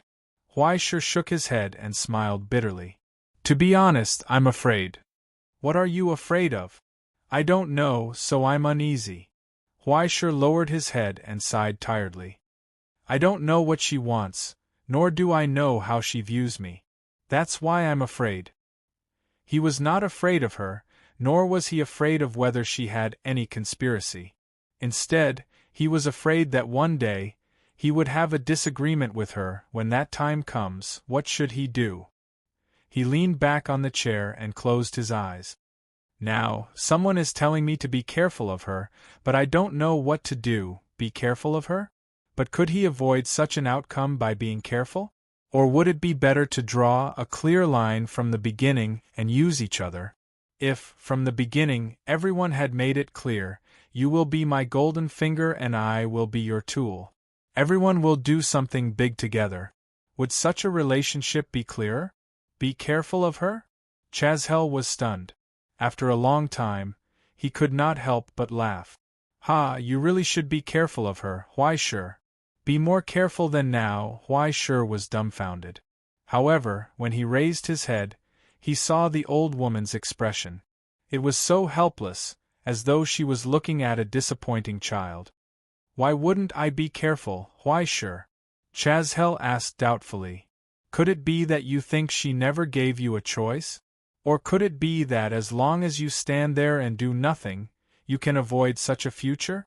Wasn't this a little too stupid? Listen carefully, kid. If a relationship is good, then it must be treated and maintained carefully by both parties. It is not a one-sided situation where you enjoy the fruits of others' labor and worry about your gains and losses. There are many kinds of scumbags, but this kind of scumbag is the most despicable. Chazhel raised his hand and filled Huaishur's glass with hard liquor. He told him, You are just thinking too much, Huaishur. Or rather, you are thinking too little. For example, she thought for a moment and asked seriously, if one day, as you expect, she and you have differences and go against each other, or even fight with each other, then, will you stay away from her? Huaishur did not say anything. Or rather, there was no need to answer this question. He only smiled bitterly. I am her contractor, Madame Chazhel. Isn't that right? Chazhel shrugged. A smile finally appeared on his serious face. He seemed satisfied. Don't let her down, Huaishur. The old man said, although I don't know what she has experienced in the past, you must be the most important existence in her short life. So, try to understand her a little more. Perhaps she will lie a lot and try to dodge, but no one can be strong forever. Even she is the same. She is more fragile and lonely than you think. Perhaps she was the one who protected you in the past. But maybe soon you will be the one to protect her. It is really hard to imagine that day will come. Huaishur smiled bitterly and sighed. After a long silence, he nodded gently and muttered to himself, I will try to work harder. Work harder. He had to work harder than he did before. He was a little stronger than his previous self. If such a day really came, just do what you should do. Don't worry too much. This is the way of life that suits you. The old man smiled kindly and raised his glass. Cheers! Cheers! Huai-Shi raised his hand and drank the strong wine in one gulp. Just like that, while casually drinking, he fell into a deep sleep. Under the lonely lamp, the old man lowered his eyes again and returned his gaze to the pages of the book. The stars in the sky shone quietly. It was as if a pair of gentle eyes were looking down at him. Early morning of the next day, when Huai-Shi opened his eyes, he saw a spectacular scene appearing in the sky. Just beyond the clear sky, the reflection of a huge star slowly appeared. The solemn world operating above the abyss appeared. Under the encirclement of the three great seals, the magnificent light illuminated this world. As if looking down, countless beams of light stretched out like bridges towards this world, disappearing into the sky, the mountains, and the sea. Under the call from afar, streams of light rose from the fragments, gathered, and finally turned into a torrent, throwing into the gradually approaching reality. Returning to the source. This is the current reality? Beside him, Orton sighed softly. It is so spectacular. No matter how many times I see it, I can't get enough of it. That was the world that he guarded. Everything was still glorious. As expected, only after retirement can I feel that my work is meaningful. The deceased hero sighed self-deprecatingly. In the past, when I was working myself to death, my mind was filled with how to take leave and go out for racing. Now it seems that I only hate myself for not doing enough. The leader's words are all lies, Mr. Orton, Huai-Shi said helplessly. Actually, it is not a big deal to take a break once in a while, right? After all, protecting the world is such a big project, there is no way that one person can finish all the work. Ha, that is true. Orton laughed. In any case, the troublesome matters in the future will be left to you guys. Now, it is your turn to clean up the mess. It is part of our duty, Huai-Shi smiled. In this short moment of silence, they quietly stared at the outline of the reality. For a long time, until Orton retracted his gaze, looked at Huai-Shi and told him, "We are leaving." Huai-Shi was silent for a long time before nodding gently. But Orton did not seem to be satisfied. Don't be so sad. Raise your head.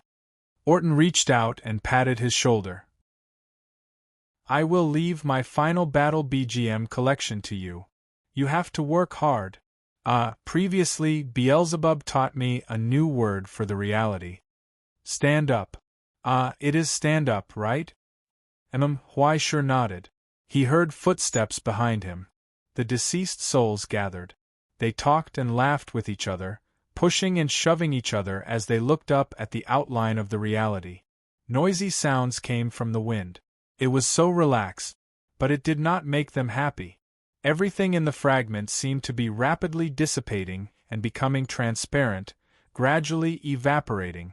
Together with them, when the story was about to end, their ending had already arrived. Look, everyone is waiting for you, Huai-Shi. Orton asked, aren't you going to say something? Huai-Shi looked at them and remained silent. He shook his head bitterly. I don't know what to say. Then just say something random. Orton waited patiently and told him, just say anything. But what should he say? Huai-Shi did not know. Even though he was well aware of today's parting, when all this happened, he still felt powerless and sad. Parting was always common. But why was it so common? But for some reason, even though he was so sad, when he saw those smiles, Huai-Shi could not help but laugh with them. When he looked into their eyes, he seemed to be able to see the starlight reflecting on him. Even though they were parting now. He raised his head and took a deep breath. He responded to their expectations. Finally, he said goodbye. Everyone, see you tomorrow. So, a response of whistles and laughter rang out. It was so pleasant. Just like this, they waved at Huai-Shi and walked into the fading light with the blessings from their successors. They gradually went away. Only Huai-Shi stood in the same place. He watched the last figures and smiles disappear with the light. After a long time, he turned and left. He passed through the door to the reality and walked towards the tomorrow they left behind. Chapter 1182. When the fragment of Gaia was shrouded in light. The rainbow from the present realm slowly rose with the fragment and flew towards the huge world. The solemn hall gradually regained its silence. As the dust settled, the huge silhouettes that descended in the darkness disappeared again and disappeared into the darkness, returning to their respective depths. For many rulers, perhaps this was just an occasional episode in the endless years, a game in the long struggle. It was enough to see the truth of the present realm, so there was no need to be entangled. Even if there were some who were resentful and unwilling, under the gaze of the huge figure on the throne and the withered king's half-smile, they did not dare to act rashly. It was indeed a good game. The great lord is very considerate. The withered king tossed the can of happy water in his hand that had been accidentally squeezed into a ball and laughed mockingly. Gala, that guy, must be vomiting blood and regret right now.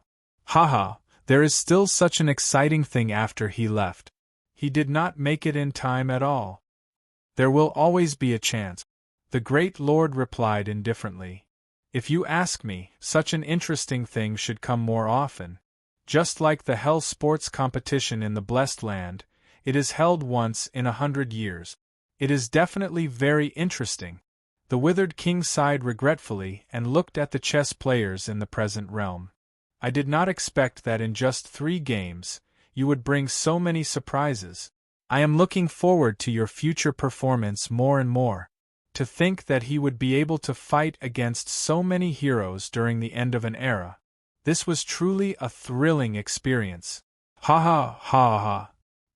He laughed loudly, and his footsteps were light as he passed through the palace, leaving just like that. However, the moment he passed by Marcus, he stopped slightly and told him, "If one day you are tired of that boring world, come and find me." The King of Hell finally promised, "I can't guarantee anything else, but in my fallen kingdom and the countless hells there will be endless fun." The old man in the wheelchair looked down and smiled, but did not say anything. The withered king did not care. His figure disappeared into the endless darkness. In the silent palace, there was only a pair of eyes in the dark clouds looking down. After a long time, there was a sigh. When the huge throne and the dignified figure standing in the abyss disappeared, the bronze-skinned muscular man once again appeared on the opposite side of the long table. He did not hide his regret and disappointment. When that pair of eyes filled with boundless lightning flashed back and forth, all the chess players present couldn't help but feel their hair stand on end. They felt as if their souls and bodies were rapidly peeling off, eroding, and turning into dust in the eyes of nothingness. Only the unconscious old man in the wheelchair coughed and looked up. "Why is the great monarch so depressed? Failure is shameful, so why can't I be melancholic?" The great dark monarch retorted, "Why can't I be sad when I'm about to part with my friends?" While coughing, Marcus gasped for breath before suddenly laughing. "Even if we are irreconcilable enemies, does Senior Monarch regard me as a friend? It is precisely because we are equal opponents that we can become friends, isn't it?" The great dark monarch solemnly replied, "With your strength, you have won 3 times against the abyss. They reversed the huge gap between us, protected your world, continued your glory, and defended your achievements. Such an accomplishment would be shocking even in the most boundless of hells. The present realm is really amazing," he said. "Marcus, you have once again created a miracle." The old man nodded, looked at him, and suddenly asked, "Should I be proud of this?" "Of course."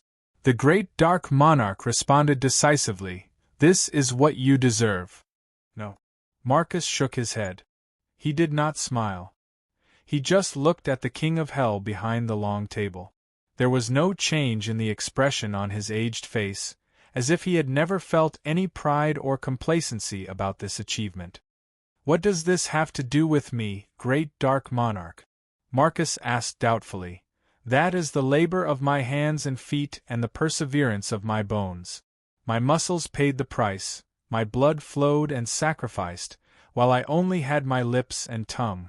Now that victory has arrived, only my noisy lips and tongue can be praised?" The great dark monarch did not speak. He seemed to be stunned. "Great dark monarch, from the beginning to the end, you have not favored me, but the world I represent," Marcus said. "From the beginning to the present, your enemy is not only me, but everyone behind me, all my companions. They sacrificed everything so that I could stand here, so that I could take their place and say what they wanted to say. But a useless person like me, who only had a mouth and nothing else, relied on this insignificant strength to stay far away from the battlefield. I could only watch as they disappeared into the abyss one by one, calling out in vain, unable to do anything. I did not even have the chance to fight side by side with them. Just like in the past. Just like when the kingdom of heaven fell. Those who sacrificed themselves, those who died in his place, those friends who did not hesitate to give up everything in order to protect him. Each one of them had far more value than he did. Each one of them should have been able to create a great cause that he could not touch in his lifetime. But because of his burden, they were buried in the past. Just thinking about their faces made Marcus feel like his heart was about to break. In this brief silence, the old man leaned on his wheelchair, gasping for breath, supporting his face with difficulty, staring at his opponent. "Now, the victory they deserve has finally arrived, great dark monarch." Marcus seemed to be questioning, but also seemed to be talking to himself. "How can I be proud of this?" The great dark monarch did not answer. He just looked at him. Looking at the soul of the dead who wandered in a painful dream for 70 years, it was like looking at a fool. He sighed helplessly. But he could not help but want to laugh. "Because they're standing right behind you, Marcus." The great dark monarch sighed. "Why don't you look back, idiot?" At that moment, the old man in the wheelchair froze in place. Unbelievable. He turned his neck with difficulty and looked behind him. The moment the great dark monarch stretched out his finger, in the empty darkness, a distant wind blew, like waves in the ocean.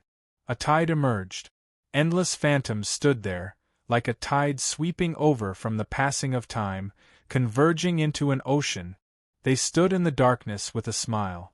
Quietly gazing at all of this, they placed their last thoughts and hopes on the shoulders of their best friend. However, the scale of that was so enormous was simply too astonishing. Even if it appeared for a fleeting moment, it was as if it wanted to completely envelop the entire hell, stretching to the end of the thunderclouds. What you represent is everything they have. What you have achieved is the result of their sacrifice. You are their true incarnation.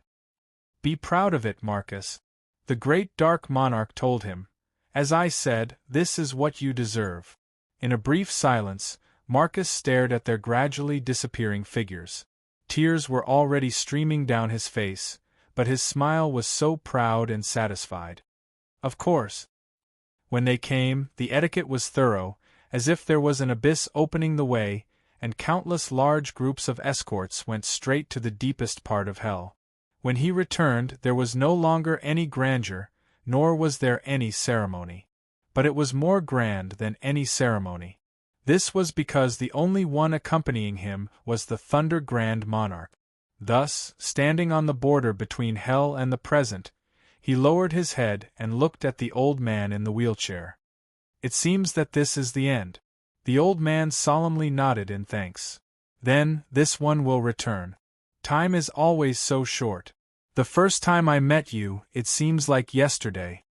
The great dark monarch sighed. "This parting, I am afraid it will be the last time, right?" "Yes." Marcus nodded his head and smiled helplessly. "This old body can no longer be used. If not for the medicine, I am afraid I would not even have the strength to speak.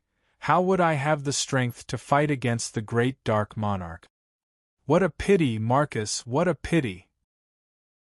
The great dark monarch shook his head and gave him a final look, offering his condolences. "Farewell, my enemy." "No, it is goodbye." Marcus shook his head and corrected seriously, telling his opponent, "Perhaps I will die in a sorry state, unable to continue my duties, but in the future, someone will take over this responsibility, great dark monarch. Someone will stand in front of you in my place." In this brief silence, the great dark monarch looked at him silently, looking at that pair of eyes full of brilliance. It was as if he could glimpse that gorgeous and magnificent soul. He smiled and nodded. "I will look forward to it, Marcus." He was full of expectation, and finally said goodbye. "When that day comes, let us be enemies again." In this way, in the midst of the thunder, he disappeared from hell. Marcus stared in the direction of his departure for a long time, and then looked at the world on the other side of the border. "Let's go," he said, "let's go home." The wheelchair was pushed again. They crossed the border, passed the checkpoint, passed the inspection, and returned to the huge world surging with endless light. Gradually, the pair of turbid eyes were once again illuminated by the light that had protected them for a lifetime. This world is so beautiful. Marcus looked at the spectacular scene in a trance, greedily staring at every detail, as if he could not see enough.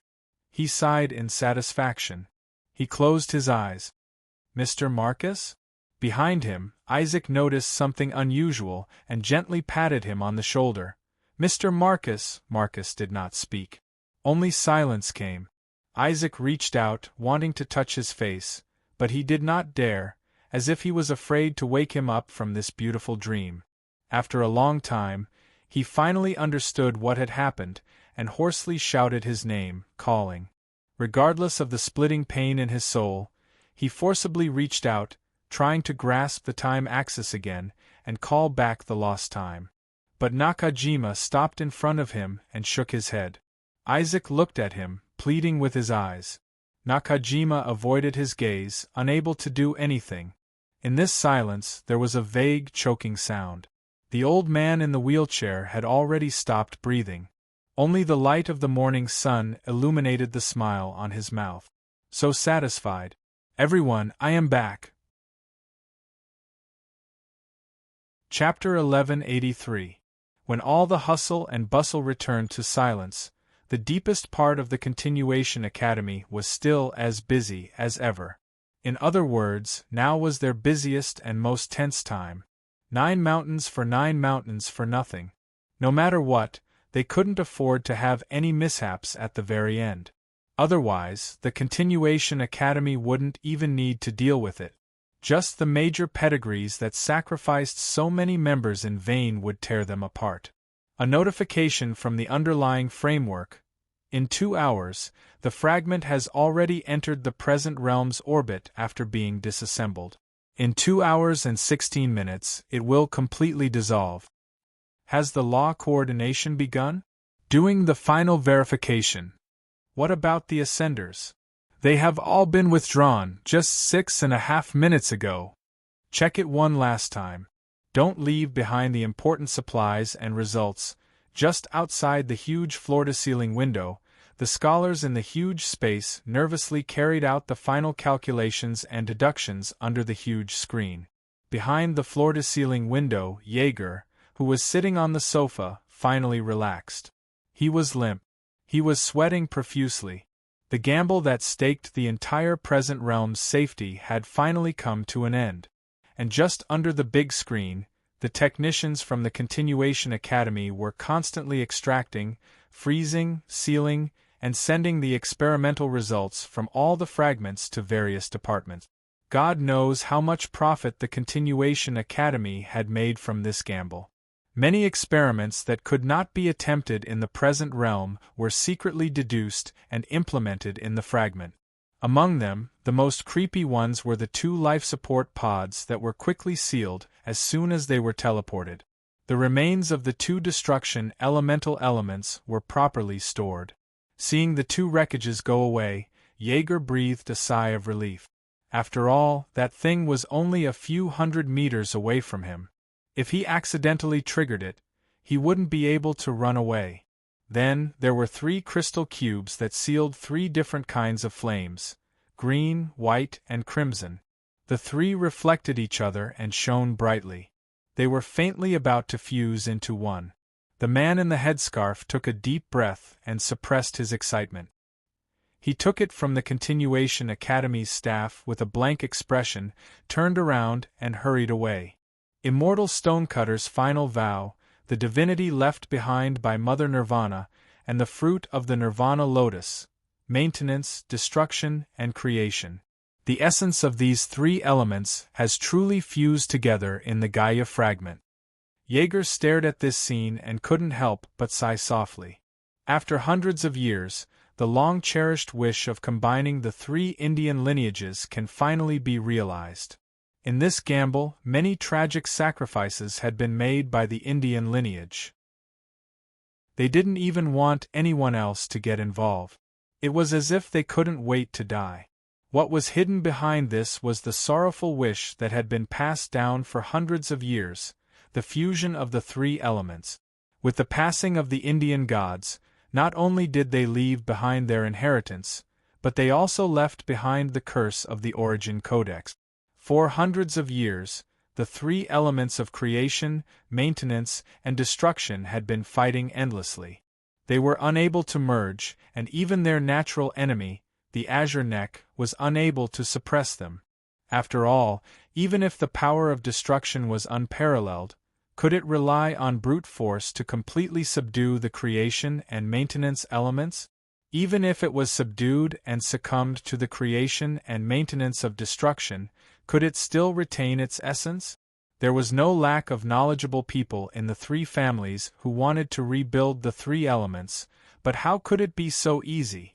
The split of the Origin Codex was essentially because the differences between the three elements were too great, and they couldn't be merged. The three different main axes clashed with each other, causing the huge India to be torn apart. They had a huge foundation, but they were struggling on the edge of chaos. Even the number of solidifications within the lineage was high due to the lack of protection from the Origin Codex. The solidification of the heretic king in the past was a knife in everyone's heart, and it still hurt from time to time.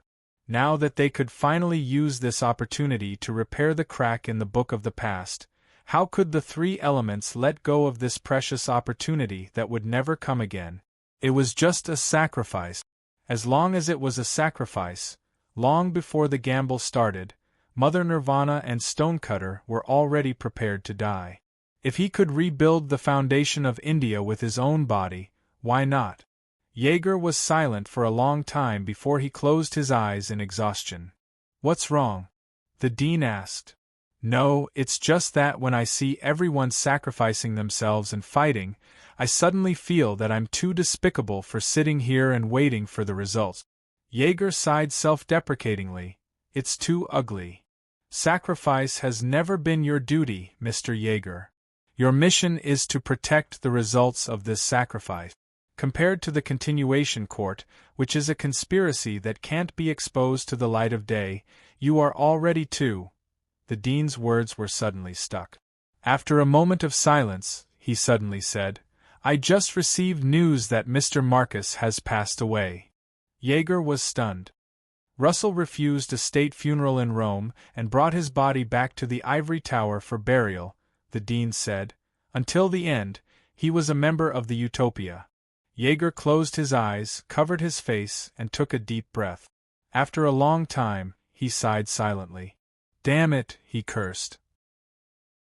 One of the only remaining pillars of the former era had withered just like that. It was all in the plan that he had approved. But what the F***CKMI? "Do you want to compensate celestial genealogy?" the dean asked. "Forget it, Russell won't agree." Jaeger shook his head in melancholy. "It's only right to give him a posthumous honor, but for Mr. Marcus, the sacrifice he made for the present is only natural. No matter how much material we give him, it will only be an insult." He thought for a moment and earnestly asked, "Later, please join me in mourning." "No need." The dean shook his head. "I will also attend the funeral." Jaeger was stunned. He didn't expect that one day, he would abandon his mission, leave the Continuation Court, and attend someone else's funeral. He didn't hesitate to temporarily put down his duty for this. The continuation court is not a cold result machine, Mr. Jaeger, the dean said. Even a machine will have reverence for a true hero. He was actually despised by the rationalists of the continuation court. Jaeger smiled helplessly and nodded. I hope that one day, I can meet Mr. Marcus again in the fountain. Perhaps this was the final romantic ending of the astronomical meeting. Whether it was the Utopia, the Directorate of Command, or the core members of the Continuation Court, none of them thought that one day, they would be able to die peacefully in their hospital beds. Most of them died in obscurity, sacrificed themselves passionately, or collapsed in the daily grind. For them, the best ending was to be able to return to the Silver Ocean. After passing through the ordeal and darkness, everyone would be able to meet again in the eternal sea of wisdom after returning to nothingness. There won't be such a day, Mr. Jaeger. The dean's cold voice interrupted his thoughts, causing his smile to stiffen on his face. There's one more observation report that I just received. I didn't give it to you. The figure in the protective suit reached out and handed over 2 pieces of paper. Previously, during the homing incident, we had some doubts. The increase in the Silver Ocean was abnormal, and we didn't receive any feedback. It wasn't until just after Mr. Marcus passed away that we finally saw the results of the probe. He said, all the souls of the Utopia didn't return to the Silver Ocean. In the long silence, Jaeger lowered his head and hurriedly flipped through the report in his hand. He constantly checked the data on it, hoping to find any loopholes. But in the end, he realized that this argument was so impeccable that it made him despair. But if they didn't return to the Silver Ocean, where did they go? The operation of the Silver Ocean was once handled by the Utopia. To us, it has always been a closed black box system. Even now, there are still many hidden low-level laws operating. Perhaps this matter has something to do with it. After all the souls that have passed the celestial genealogy trial will be marked with a special mark, and it's not suitable for the ordinary process. To them, the Silver Ocean might just be a transit, and they might have another home in the end. But if they didn't go to the Silver Ocean, where could they go? They didn't hesitate to violate the laws of the present realm and completely destroy their souls and wills to go to heaven? Jaeger asked softly. I'm afraid so. The dean nodded. Heaven had long fallen into the core of the present realm. It was once the 4th project of the Utopia, the kingdom in heaven of eternal hell. Even though it had long fallen, there were still countless souls constantly sacrificing themselves in order to complete this beautiful blueprint of the present realm. Even though there was no more hope, there was still a last glimmer of hope left for the successors. After so many years, they still haven't given up? Jaeger shook his head in disappointment. He put down the report in his hand and hesitated to speak. Do you want to interfere? The dean asked. Even if I don't say anything, you will continue to observe, right? Jaeger said, that's enough. He didn't stop this determination from the Utopia, nor did he interfere with this sacrifice that might affect the 3 major blockades. Even if they die, it will still be a headache. Should I say that as expected of the Utopia? The Secretary-General of the Central Command Bureau pinched the space between his eyebrows and felt a headache. But when he thought of the young man he had been paying attention to, his headache became even worse. Where's Huaisher? He's being resuscitated. The dean said, the power of the God's wedge is too great. His soul and body can't bear it. What's the situation? Jaeger became nervous. There's bad news and good news. The dean thought for a moment and continued.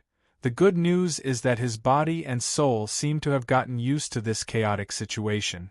With a little surgery and some time, he will be able to return to his original state. What's the bad news? You've already seen it. The dean said, there's a possibility that Huaisher will solidify. It wasn't just a possibility of solidifying. When the records of future events descended, How could the terrifying momentum of devouring the darkness of the infinite worlds be something that could be done with a mere word of solidification? It directly covered all the corruption of the mother of chaos, devoured, and dissolved into the endless darkness. Even the ruler didn't have such terrifying power, even if the nature of the path of heaven's inquisition was special, and it was reasonable for it to have the authority to manipulate the world. Its terrifying scale and nature still made it difficult to feel at ease. Just thinking of this made Jaeger want to pull out his hair. When he felt that he didn't have much time left, he wanted to pull Russell's head. Isn't the celestial genealogy a little too king overboard with their work? There's really not a single normal person here. Look at Huaishur. What a good kid, what a good young man. He's young and promising, hates evil, is down to earth, hard-working, and simple. He was fine when he was in the Central Command Bureau. Why did he start to change after coming to the Ivory Tower? There must be a problem with the Utopia's feng shui. Unfortunately, what's done can't be undone. The childhood sweetheart that he missed so much had already run away with the blondie next door, leaving him to reminisce about the good old days. How do you plan to explain this to the decision-making room? The dean asked. Some people already want to raise questions, right? Explain? What's there to explain? Jaeger rolled his eyes. Don't they know how evil the celestial genealogy is? Moreover, it's a natural enemy. What's there to explain?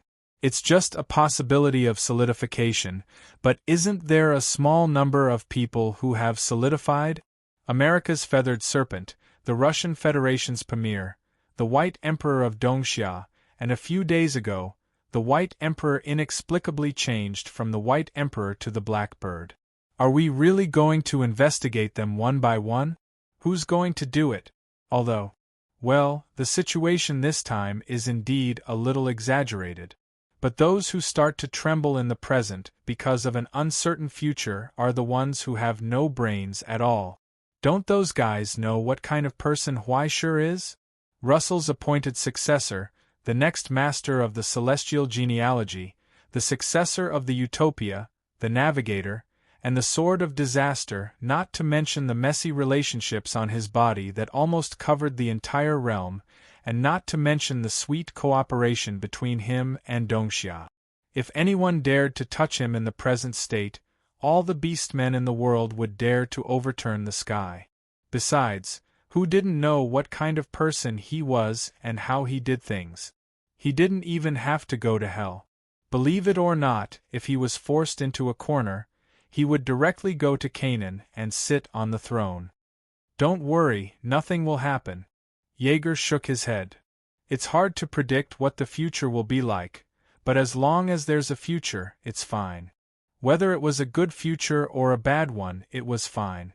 The dean nodded. This is the style of the directorate. Then what is the style of the continuation academy? Jaeger asked.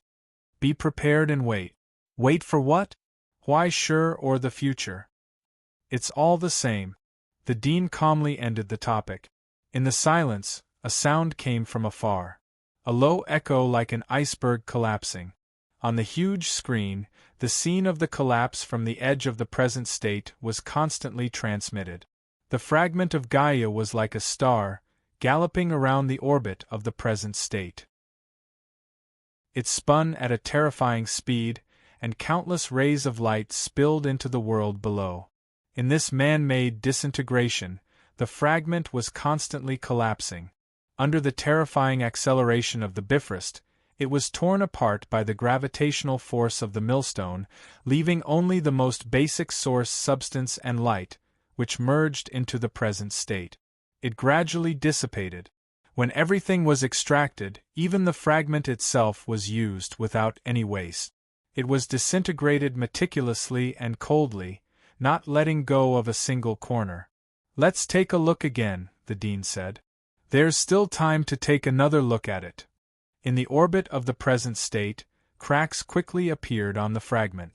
After countless outer shells peeled off, the surging light in the core gradually revealed. It was like spilled blood. And in the broken world, in the layers of light, a blurry outline faintly appeared.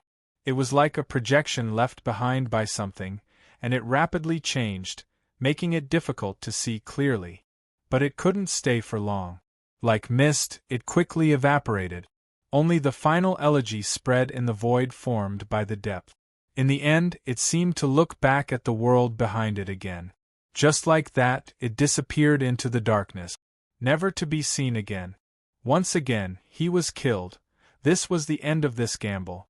Until the end, it never gave up. Jaeger sighed. Does it hate humans that much, Gaia? It should be said that it's the opposite. The Dean said, we have just read the remnant images inside the fragment. At the moment it was killed, the distortion of the entire fragment briefly rose to its peak, just like the present state back then. In other words, if it had resentment, then at that moment more than 90% of the domain in the fragment, along with all the participants, should have evaporated together with it.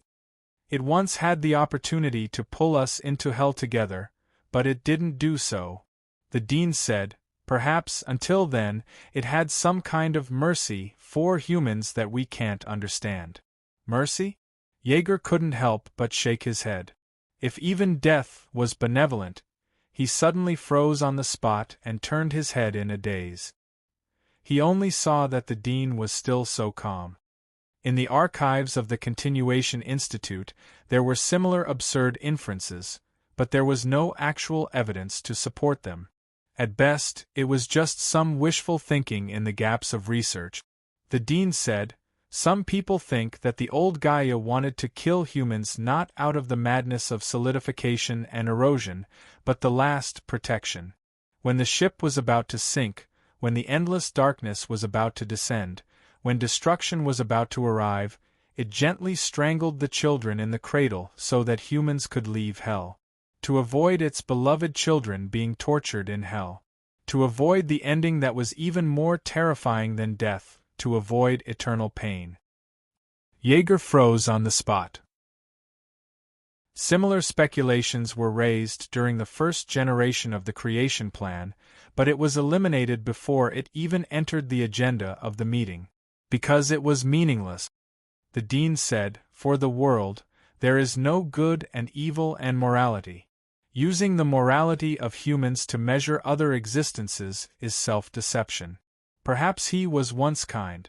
Perhaps he has some feelings for us, just like he has for all plants and living creatures. Perhaps there is also a possibility that we can live in peace. But the result will not change.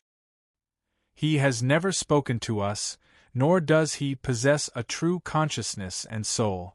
In the face of unilateral destruction, from the beginning, we have no choice. Therefore, what should be done must be done, even if the sky falls and the earth rends. These words sound very much like the style of the Continuation Institute, Jaeger sighed softly. Because this is our duty, the Dean replied. In order to survive, no action should be an obstacle. In order to govern, all conditions must be applied. In order to achieve ideals, any price can be sacrificed.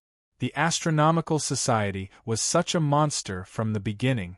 Because if we don't become a monster, we have no chance to compete with the real monster. And the many sins and evil consequences caused by this are also natural, he replied. We all carry the burden of this original sin that will eventually lead us to our deaths. Jaeger was silent. He did not speak. To a certain extent, the collapse of the utopia could be said to be expected. No, whether it was the Utopia, the Directorate of Governance, or the Continuation Institute, it was the same. From the beginning, the precursor society had been prepared. The country that pursued the ideal welcomed the collapse and fall apart. The organization that unified all things deteriorated and decayed. The guards guarding the abyss became a part of the abyss. When you wanted to protect the entire world, you had to be prepared for the worst from the beginning. These were all possible obstacles and difficulties, but it was not a reason not to do it. The upper echelons of the Utopia, the Directorate of Governance, and the Continuation Institute were well aware of this. There are actually many of the same hypotheses. He may simply want to get rid of the burden of humans, or he may have reached some kind of agreement with the abyss. Perhaps, he just wants to get rid of these insatiable parasites. As if comforting him in a way unique to the Continuation Institute, the dean finally said, although the result will not change, there may be thousands of so-called truths. You can choose the one you like. Jaeger laughed self-deprecatingly. As expected, I prefer the more humane one. The dean turned around and glanced at him from behind the protective glasses. You intuitively place subjectivity above objectivity. You really should have gone to the utopia back then. Forget it. Jaeger smiled. Ideals are too far away from me. Perhaps it was once very close, however. He did not have the courage to walk into it, or rather, he could not face the haze that would exist in the future. Perhaps everyone would look forward to the backs of the pioneers, but that was not the only path that made life meaningful. He had already chosen the mission of dedicating his life to, so why should he envy the ocean where other fish went? Just like that, after finishing the new coffee, he put down the paper cup. Are you leaving? Yes, work waits for no one. If you continue to skip work like this, the work in the decision-making room will explode. Jaeger rubbed his eyebrows in distress. I really want to take a vacation. Do you need help? The dean asked. Forget it. Jaeger shivered. The help of the Survival Institute usually referred to surgery. All kinds of surgery, life extension, organ replacement, soul maintenance.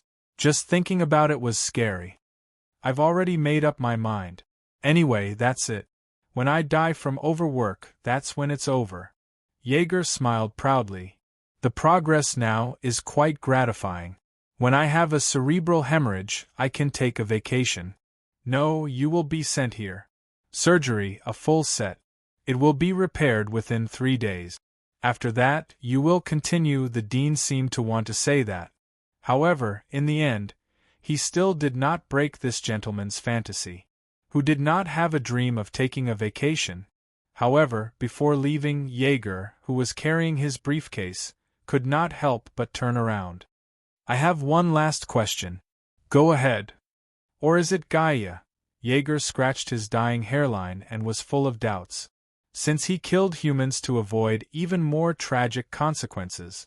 But in the end, why was he soft-hearted? The dean glanced at him and calmly explained, there are also several hypotheses and speculations about this. Don't. Jaeger raised his hand to interrupt and gave up on getting to the bottom of the matter. Just say that I'll like it. It gave up, the dean replied.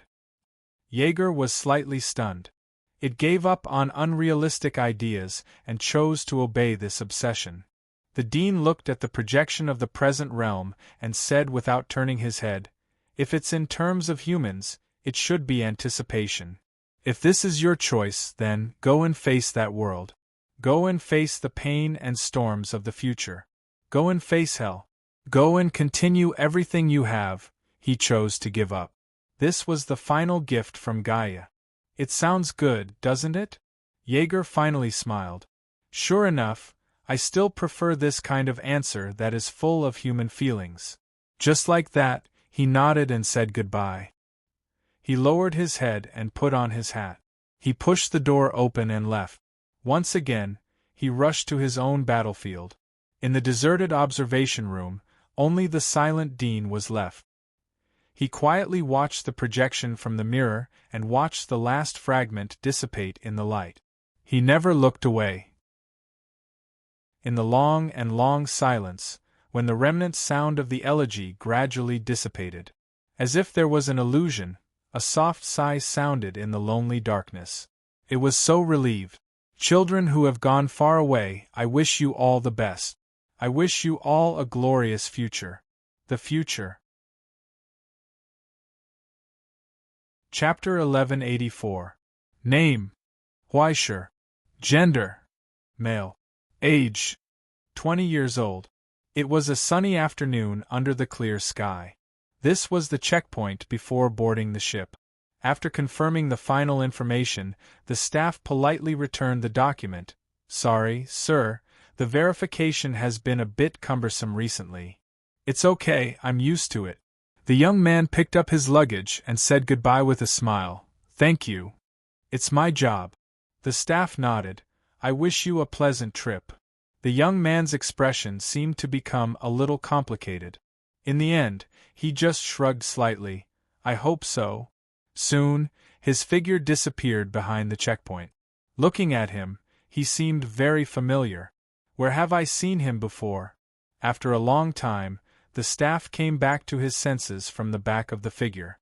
Seeing the unhappy expressions of the people waiting behind, he quickly smiled apologetically and sped up the process. In the end, when the long line gradually came to an end, the man sitting on the bench reading the newspaper slowly got up, walked to the checkpoint, and handed over his ticket.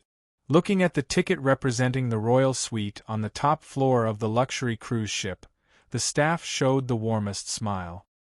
Welcome to the Turquoise, Mr. Leonid. On behalf of Doomsday Shipping, I welcome you. I hope you don't mind these procedures. It's all for safety. Andrei waved his hand warmly. Under the guidance of the staff, he completed the fingerprint and facial recognition.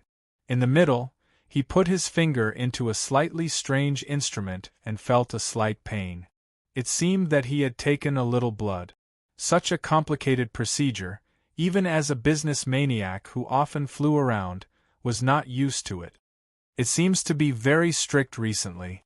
He loosened his bow tie. It's tight everywhere, making it hard to breathe. This is the request of the security department, and the instrument is also issued by them. To be honest, I don't know why it's necessary. The staff said helplessly, however, the situation is not very good recently, so some people always like to take risks. We need to confirm the identity of every guest to ensure your safety. It better be like this. Andrei sighed. Although ordinary people may not feel it clearly, they just felt that the pressure of work had increased a little compared to the past, and there were more restrictions in various aspects. However, for someone like Andrei, he felt it even more clearly. As a tycoon, he could receive news from all sides. He could also feel that some kind of storm was reverberating at a higher level that he could not reach. Through the strange ups and downs of the international futures market, the strange movements of large financial groups, and the abnormal operations of various government departments, he could constantly sense the movements of the wind and the grass, but he could not see the body of the invisible force. There was nothing more unbearable than this. Every time he tried to investigate, he would only see a dense fog or receive a warning that made him extremely uneasy. Even the mysterious friend in the cigar club only smiled, indicating that he was at ease, but refused to tell him more. This made him more and more nervous. His cousin, who felt that he was a little crazy, simply helped him book a ticket and let him bring his daughter out to relax. Don't King deal with those numbers every day. After a long time, all your hair will fall off. When he thought of his daughter, his head hurt even more. She turned around and shouted, Lena, stop looking at those damn seagulls. Come here. But, Dad, look, in the distance, outside the railing at the edge of the dock, the girl holding a handful of bread crumbs turned around and said disappointedly, they don't want to come over. It's so strange. Far away from the coast, the bald thief birds that usually annoyed the sailors were not willing to come close at all. Instead, they scrambled to fly away from the dock. No matter how she called, they did not look back. It was as if they had smelled something terrible. The girl inexplicably thought. I said, don't care about those seagulls. Andrei urged, come here quickly. For the sake of the top-class ticket, the final security check was swift and quick. Soon, the two of them were able to board the ship. On the wide deck, the waiter had already served them drinks. Every smile was warm and considerate. But his daughter was not interested. I don't like it here. She shook her father's arm. Let's go back to the room. Andrei was helpless. But when he thought of his wife's early death and how he was too busy with work to get along with his daughter, causing her to be so lonely, he felt even more guilty. He gently advised, Dear, you can't stay at home every day, right? At your age, even if you don't linger around the various balls, you should at least try to have a boyfriend. This was what he was most depressed about. His family's condition wasn't bad. No, it should be said that his family had been wealthy since his grandfather. In his generation, he had achieved another leap in his family's wealth through his younger brother, who was in politics. And his daughter, who had perfectly inherited her mother's genes, could also be called a rare beauty. But she was not interested in men at all. Sometimes he even suspected that there was something wrong with his daughter's sexual orientation. But the key was that she did not even seem to have a particularly close friend. This made the old father very confused. I have a boyfriend. Lena's eyes widened and she emphasized, I have many boyfriends. Well, if they don't only exist in the phone, then that's even better. Remember to bring them to father when you have time. Andre shook his head and did not dwell on this issue. There will be a banquet tonight. Come out and play like the other girls. I heard that there's a circus that has been very popular recently. You'll definitely like it, but I want to go back to the room to play activities. Lena glanced at her phone. Tonight's guild war will be settled. At least eat something. Andre said seriously. Okay. Lena sighed. Just as she was about to try and fight for a bit more, she saw her father's kind look. Don't mess around, dear. The show is about to start. Look how cute Furry is. Along with the middle-aged man's words, a melodious melody sounded on the wide deck. Cute dolls of various colors sang and danced towards the passengers, giving them gifts. Their charmingly naive appearance attracted the attention of the children, causing the distressed children to stop screaming. The comical performance of stacking human pyramids and riding bicycles made the adults laugh and offer applause. There was also a cute kitten-like doll that came up. After a friendly interaction with Lena, it tied a cute bow on her hair. How is it?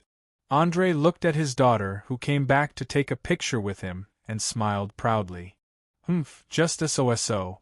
Although she awkwardly denied it, she still obediently accepted the doll's flyer with the gifts in her hands. She could vaguely see the words, Kitten Paradise World Tour, and so on. Andre smiled slightly and did not expose her again. At this welcome banquet held on the deck, he saw a few familiar figures. These were faces that often appeared in the news in the circle. His instincts as an investor made him eager to try. Soon, using the atmosphere of the banquet, he had already integrated into their conversation. He even exchanged business cards with a few of them and became familiar with them. The girl next to him was so bored that she wanted to yawn. Especially when there were a few guys around her who he could not see clearly. With a little carelessness, they quickly surrounded her like flies smelling meat. It was as if they thought she was a little girl who had never seen the world. They approached her with some kind of empty and warm smile and started a topic that she was not interested in at all. However, because of etiquette, she could not walk away directly. And when they started to brag about their yachts and the wine in their family manner, she could only show an admiring expression of wow, oh, and that's amazing. However, most of them had some kind of unpleasant smell on them, like baboons in heat. This year's rainy season is short, the quality of next year's new batch of wine. The new product of the conference. American ports are tight, maybe Donbor Freeport, oh men. Maybe only the ones in the paper were good? She began to wander off. In a short trance, she seemed to fall into a sluggish state again, just like when she was a child. When she came back to her senses, she saw those smiling faces looking at her, as if waiting for a response after the performance. She should say something. Appreciation, envy, or admiration. She could say anything, they liked it. So, in the anticipation of the baboons, she showed a standard smile and opened her mouth to say something, but she heard a sharp sound suddenly burst out. It was right behind her. No, it was more like it was in the depths of her soul. It was like the scream of a whale. An invisible hand suddenly clenched her heart, causing her vision to turn black, and she found it difficult to breathe. The chill instantly penetrated her bones. But when she turned around in horror, she found that there was nothing behind her. There was only a huge container slowly being transported into the unfolded warehouse outside the ship's side. It was covered in a layer of pitch-black felt.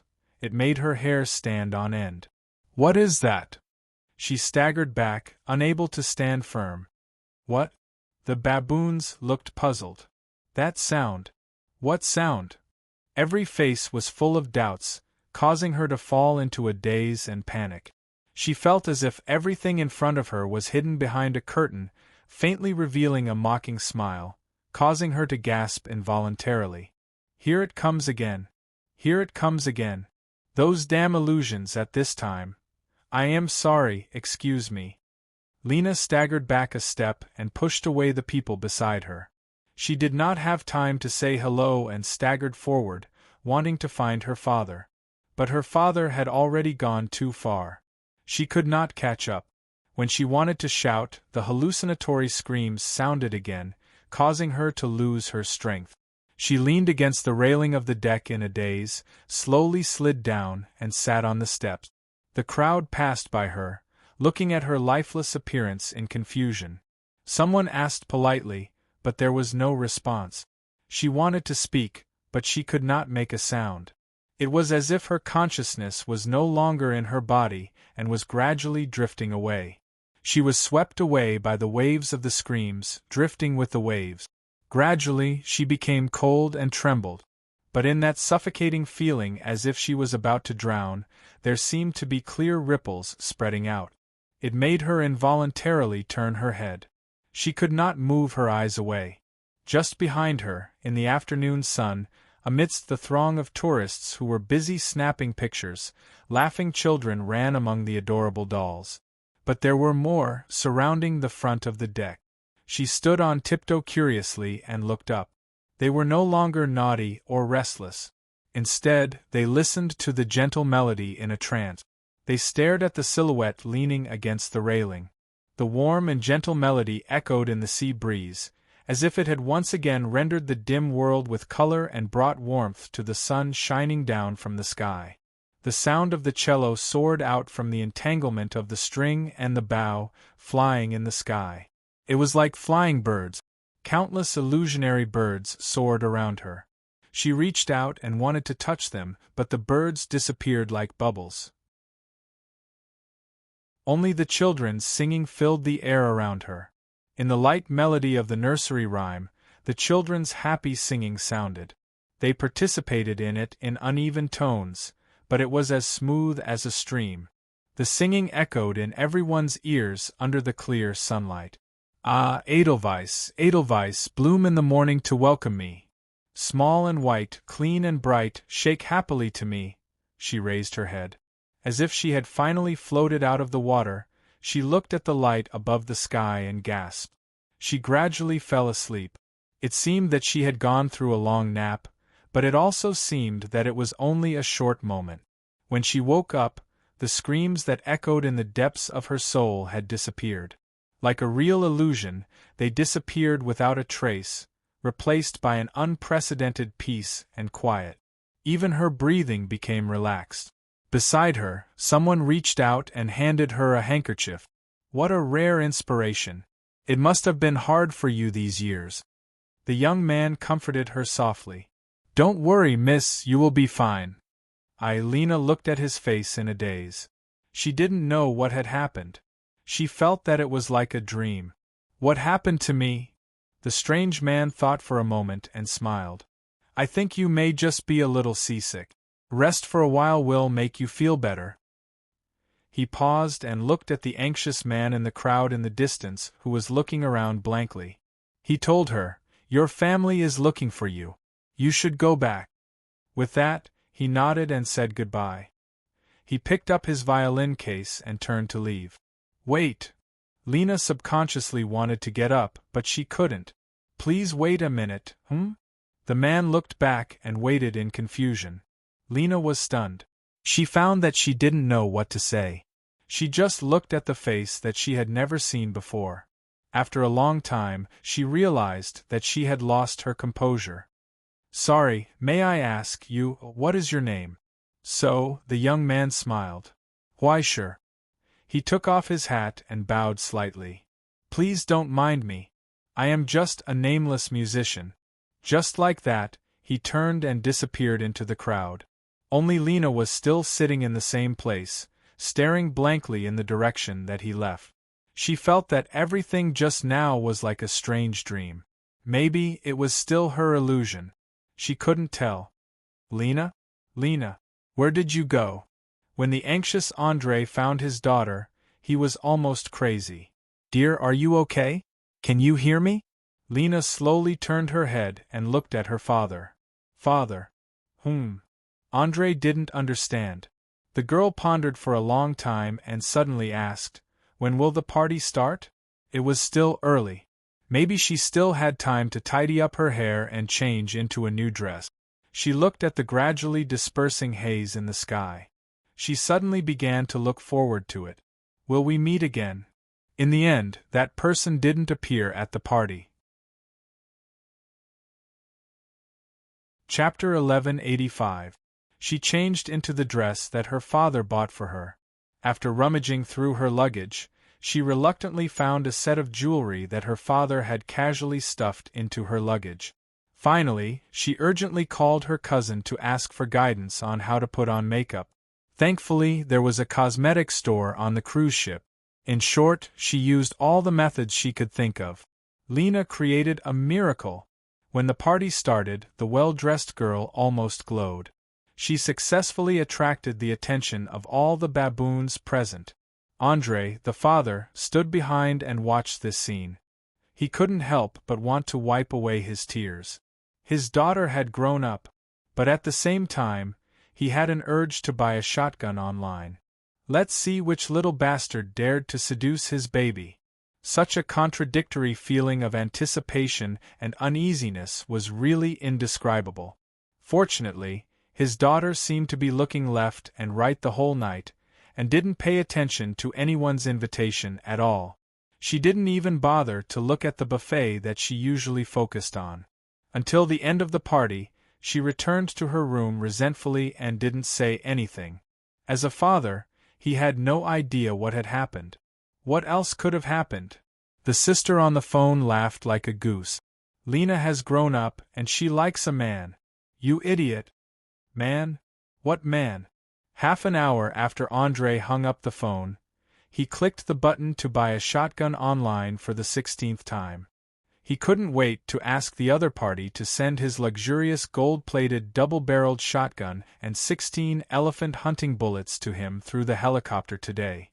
Sharpening the knife, "Tell me, Kong Kong, which reckless bastard dares to seduce my family's little cutie?" "Don't ask, Dad, it's none of your business." Every time he asked about the topic, the smile on his daughter's face would immediately disappear when she was distracted. She would become depressed and lie on the table or crawl under the blanket without speaking. For the next few days, the depressed girl almost went around the entire turquoise, but she still couldn't find the person she was looking for. Until she couldn't take it anymore and ran to the concierge to check the passenger list. "Why sure." The staff member looked puzzled. After some searching, he turned the computer screen to show her. "Sorry, Miss Lena, this name isn't on the passenger list. On this voyage from the Russian Federation to America, there were only 4 Asian passengers, and the Mr. Huai you are looking for was not among them. Perhaps you've made a mistake somewhere." "No, that's definitely the name," Lena emphasized. "Also, bad thing, pregnant stone, and other syllables, you can look for them all."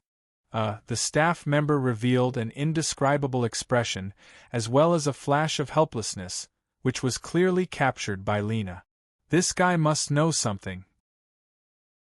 She took out the negotiation skills she had learned from her father and pressed on, refusing to let go.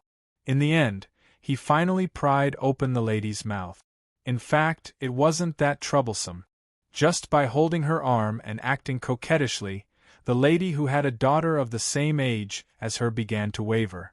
"All right, Miss Lena, I admit that I have indeed heard of this name. The manager sighed.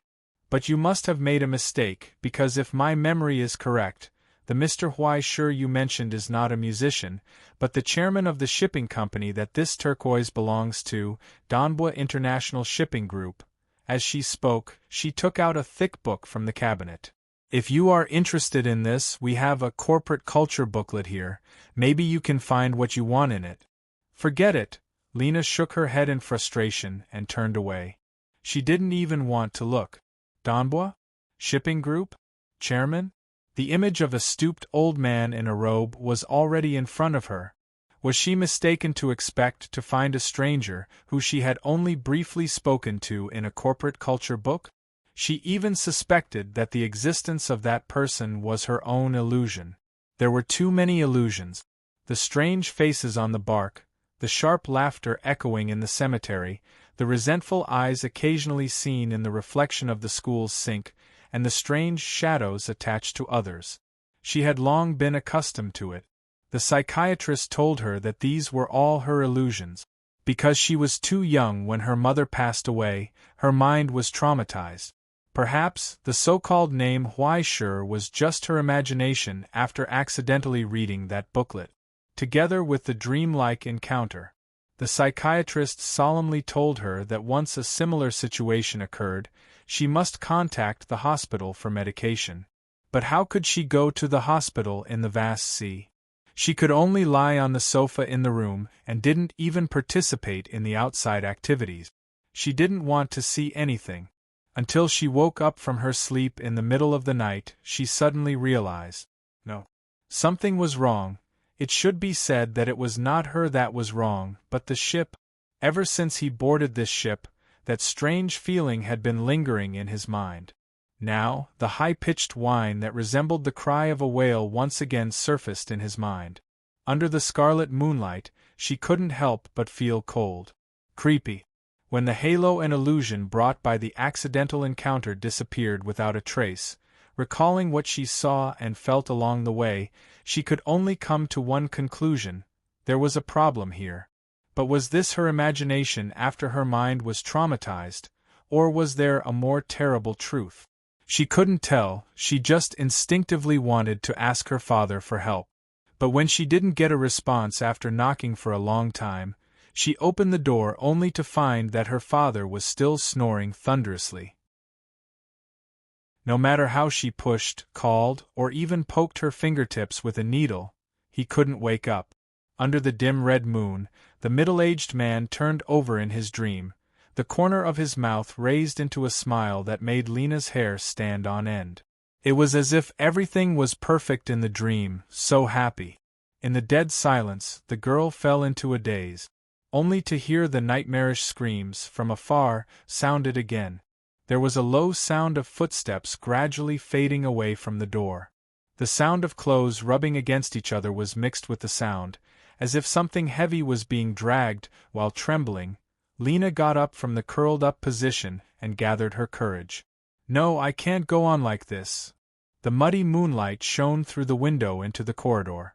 In the silent cruise ship, there was a deathly silence and coldness like a grave. Lena rubbed her arms, curled up in the corner, and quietly spied those charmingly naive, gentle, and cute dolls during the day. When night came, they walked stiffly, wandering in the dark cabins without light. There was only emptiness in her crystal-adorned eyes, as if they were patrolling, looking for any signs of life. But the security guards and sailors had all disappeared. The deck, the theater, the restaurant, and even the reception desk, the whole world seemed to have died, and she was the only living person who breathed out pale white fog. But looking at those strange and gloomy dolls, Lena couldn't help but suspect that she was going to follow in the footsteps of the others. She began to regret coming out. Perhaps it would have been better to stay in the cabin. But when the familiar screams came again, she couldn't help but tremble again. She trembled, but there was nothing she could do. In the vast sea, there was nowhere to go even if she wanted to escape. Only the cold moonlight was silently mocking her. When she finally gathered her courage and walked into the cabin, avoiding the patrolling dolls, and walked into the warehouse where the screams came from, She almost screamed when she saw a doll coming from the other side of the corner. A pink and tender teddy bear with a bow on its head was dragging a thick cloth bag behind it. It was almost walking towards her. Its charmingly naive face was covered in scarlet red, and sticky blood kept dripping from its body and the cloth bag in her hand. As if it sensed something, Blood Bear sniffed the lingering perfume in the air and looked around. But it didn't notice Lena hiding behind the table. The heavy footsteps left. Lena swallowed her saliva and looked at the bloody cabin door. Trembling, she walked up step by step through the gap. She saw the nightmare that she couldn't get rid of in her life. From the opened container, under the restraint of countless chains, thick tentacles stretched out from the darkness, spasming, and huge mouthparts hissed, spreading out screams that no one could hear. In the midst of the blood, the dolls were holding chainsaws and all kinds of sharp blades, cutting the monster in the warehouse in an incomparably cruel way. The scarlet color spread, and as if it sensed something, a pair of eyes suddenly turned around and looked at Lena through the gap. Lena opened her mouth, wanting to scream. But soon, she reacted and wanted to cover her mouth to stifle the scream in her heart. But there was a cold hand that reacted faster than her. It covered her face, pulling her back. Lena's heart instantly turned cold and she trembled. She wanted to struggle and resist, but when she turned around, she felt like she was hallucinating again. She saw the face that she had been searching for these days. Shoo! The man named Huaisher hugged her, raised his finger, and put it in front of his lips. His dark eyes seemed to be shining with stars, and Lena was stunned on the spot. Calm down, Huaisher whispered. After a long time, in the corner, Lena finally calmed down, and tears poured out uncontrollably. What's going on? How did it become like this? This is not the place to talk, madam. Huaisher let go of his hand and took a step back. Come with me. Lena nodded vigorously, held the corner of his shirt, and followed behind him. She didn't say anything along the way, and just quietly wiped her tears, not because of fear, but because of the relief after the fear. Even just looking at his back, she felt a sense of security that she had never felt before. That's great. So I'm not the only one who noticed that there was a problem here. So I'm not the only one facing all of this. No, he must be here because of this, to save an innocent like me. There's hope for everything. Just like that, she followed Huaisher all the way forward, pushed open the door, passed through the corridor, and walked into the warehouse with familiar ease. She brushed past the puppet, watched him wave to familiar companions, and then pushed open the office door. Wait, greet? Her footsteps stopped. She froze. Why aren't you walking? The smiling man turned around and asked in confusion, Are you okay? In the wash of the waves, the lights flickered, and the shadows on his face were drawn out. His smile was so strange. When the sound of footsteps came from all around, and when the ferocious and gloomy puppet appeared at both ends of the corridor, Lena's heart completely froze. They were in cahoots. Chapter 1186. All right, it doesn't matter here. Huaisher shook his head and sighed. Although he didn't know why she didn't move, they were already in front of his office. It was about time for him to explain. I think you should have some too. What answered him was a piercing scream and begging for mercy. Help! The innocent girl curled up in a corner and screamed, Don't kill me! Huaisher was stunned for a long time and said helplessly, Calm down, madam. There's no one else here. No matter how loud you shout, the girl became more and more desperate. It's over. It's all over. She was brought into a tiger's den by him. Next, she would be locked up and treated cruelly. She would forget about the outside world and become his pet to relieve his boredom. Wait, I can't think about it anymore. She looked at the warm and gentle face and began to feel that this was not a bad outcome. Lena, how can you be so depraved? I want to die with you. The girl cried and screamed at Huaisher and herself in despair. She rushed forward and waved the table knife wildly. It made one's eyes hurt just by looking at it. That would only injure himself. Then, under the mocking laughter of the dolls, she was easily suppressed by a hand. With a slight shake, the sharp table knife hidden in her sleeve fell out of her hand. "Madam, you may have misunderstood something. We are a legitimate company." Huaisher began to feel bald. "Maybe you have some misunderstanding about us. Liar! You still want to lie to me." Lena pointed angrily at the pink bear that had just returned. "I saw it. It was covered in blood. It killed someone." "Ah, this." Huaisher and the pink bear looked at each other and helplessly glared at this unreliable guy. The pink bear spread his hands. "Brother, didn't you say you would solve it?" No, the key now was not how to comfort her. It was how to prevent the secret on this ship from being leaked by a child who accidentally saw it because of her high perceptive sense. If he didn't want to use the automatic lead to brainwash her, he could only use his own brain. "Huaisher, do your best. Believe in yourself." Cough, cough, "You misunderstood. It's paint." Huaisher answered frankly, "That's the red ink for tomorrow's magic show. It's mild, not stimulating, and will go away after washing. It won't hurt your eyes and skin. If you don't believe me, take a look." As he spoke, he pulled out a short knife as if by magic. Blood slowly dripped from the crow feather blade. Following her own movements, she casually aimed at Huaisher's body and stabbed him twice. After pulling out the blade, there was no wound at all. The girl's eyes widened. "Look, it's basically a magic prop," Huaisher shrugged. "Besides, if I had any feelings for you, why would I explain so much?" Lena was in a daze, and even the tears that fell gradually became awkward. "Fake?" "Yes, it's fake." Huaisher nodded. "That's not right then. Why are they all so strange?" Lena persisted in asking. "It's so late and they're still running around outside. There are chores after the show, and they have to be cleaned up." Huaisher sighed.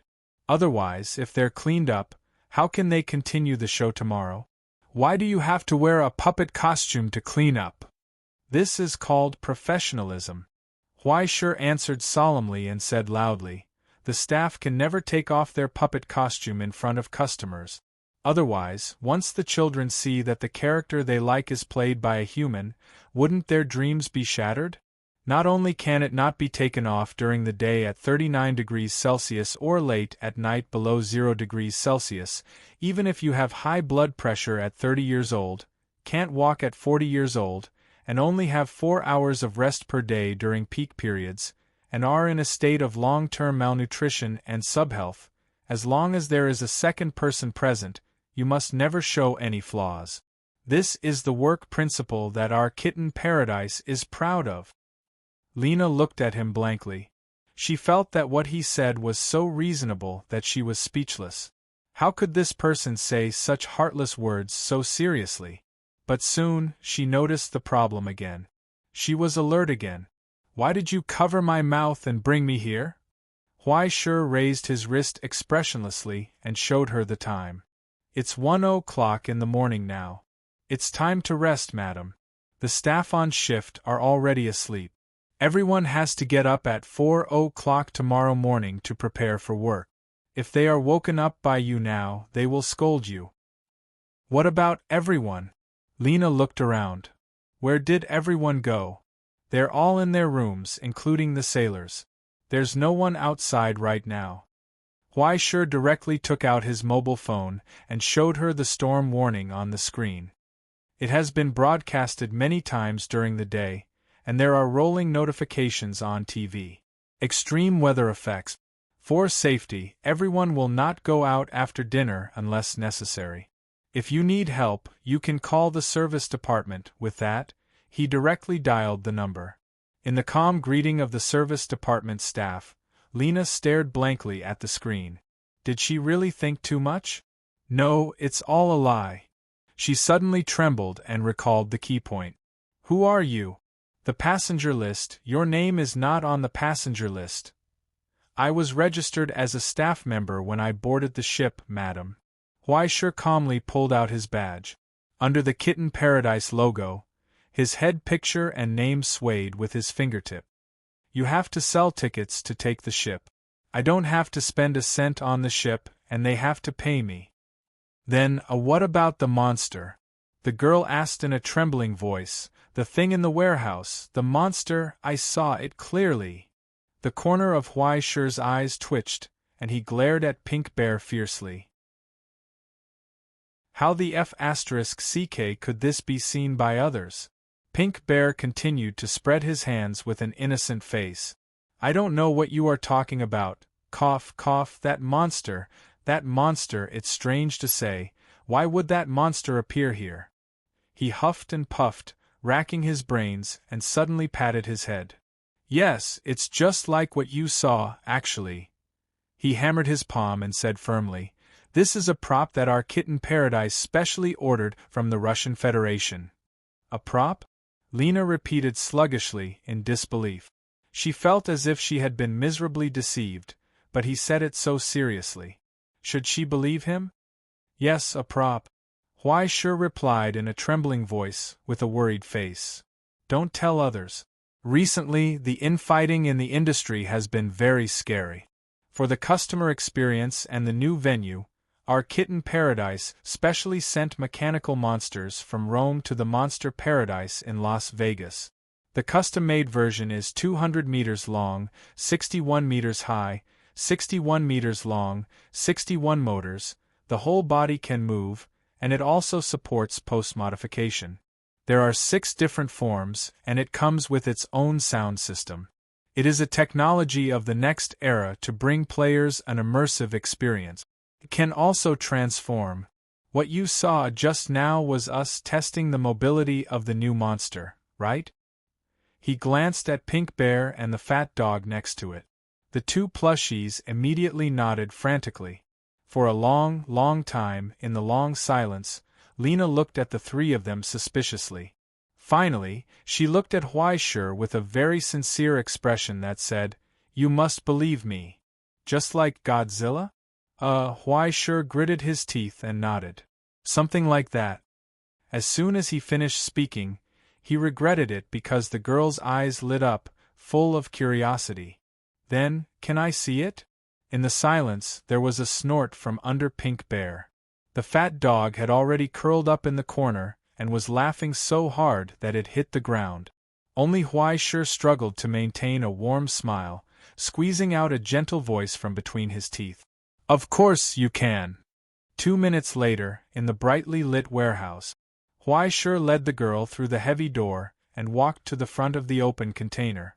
Under the shackles of the heavy chains, the hideous and ugly monster with countless tentacles, as Huai Shi said, was simply a prop that could not move at all after the power was pulled out.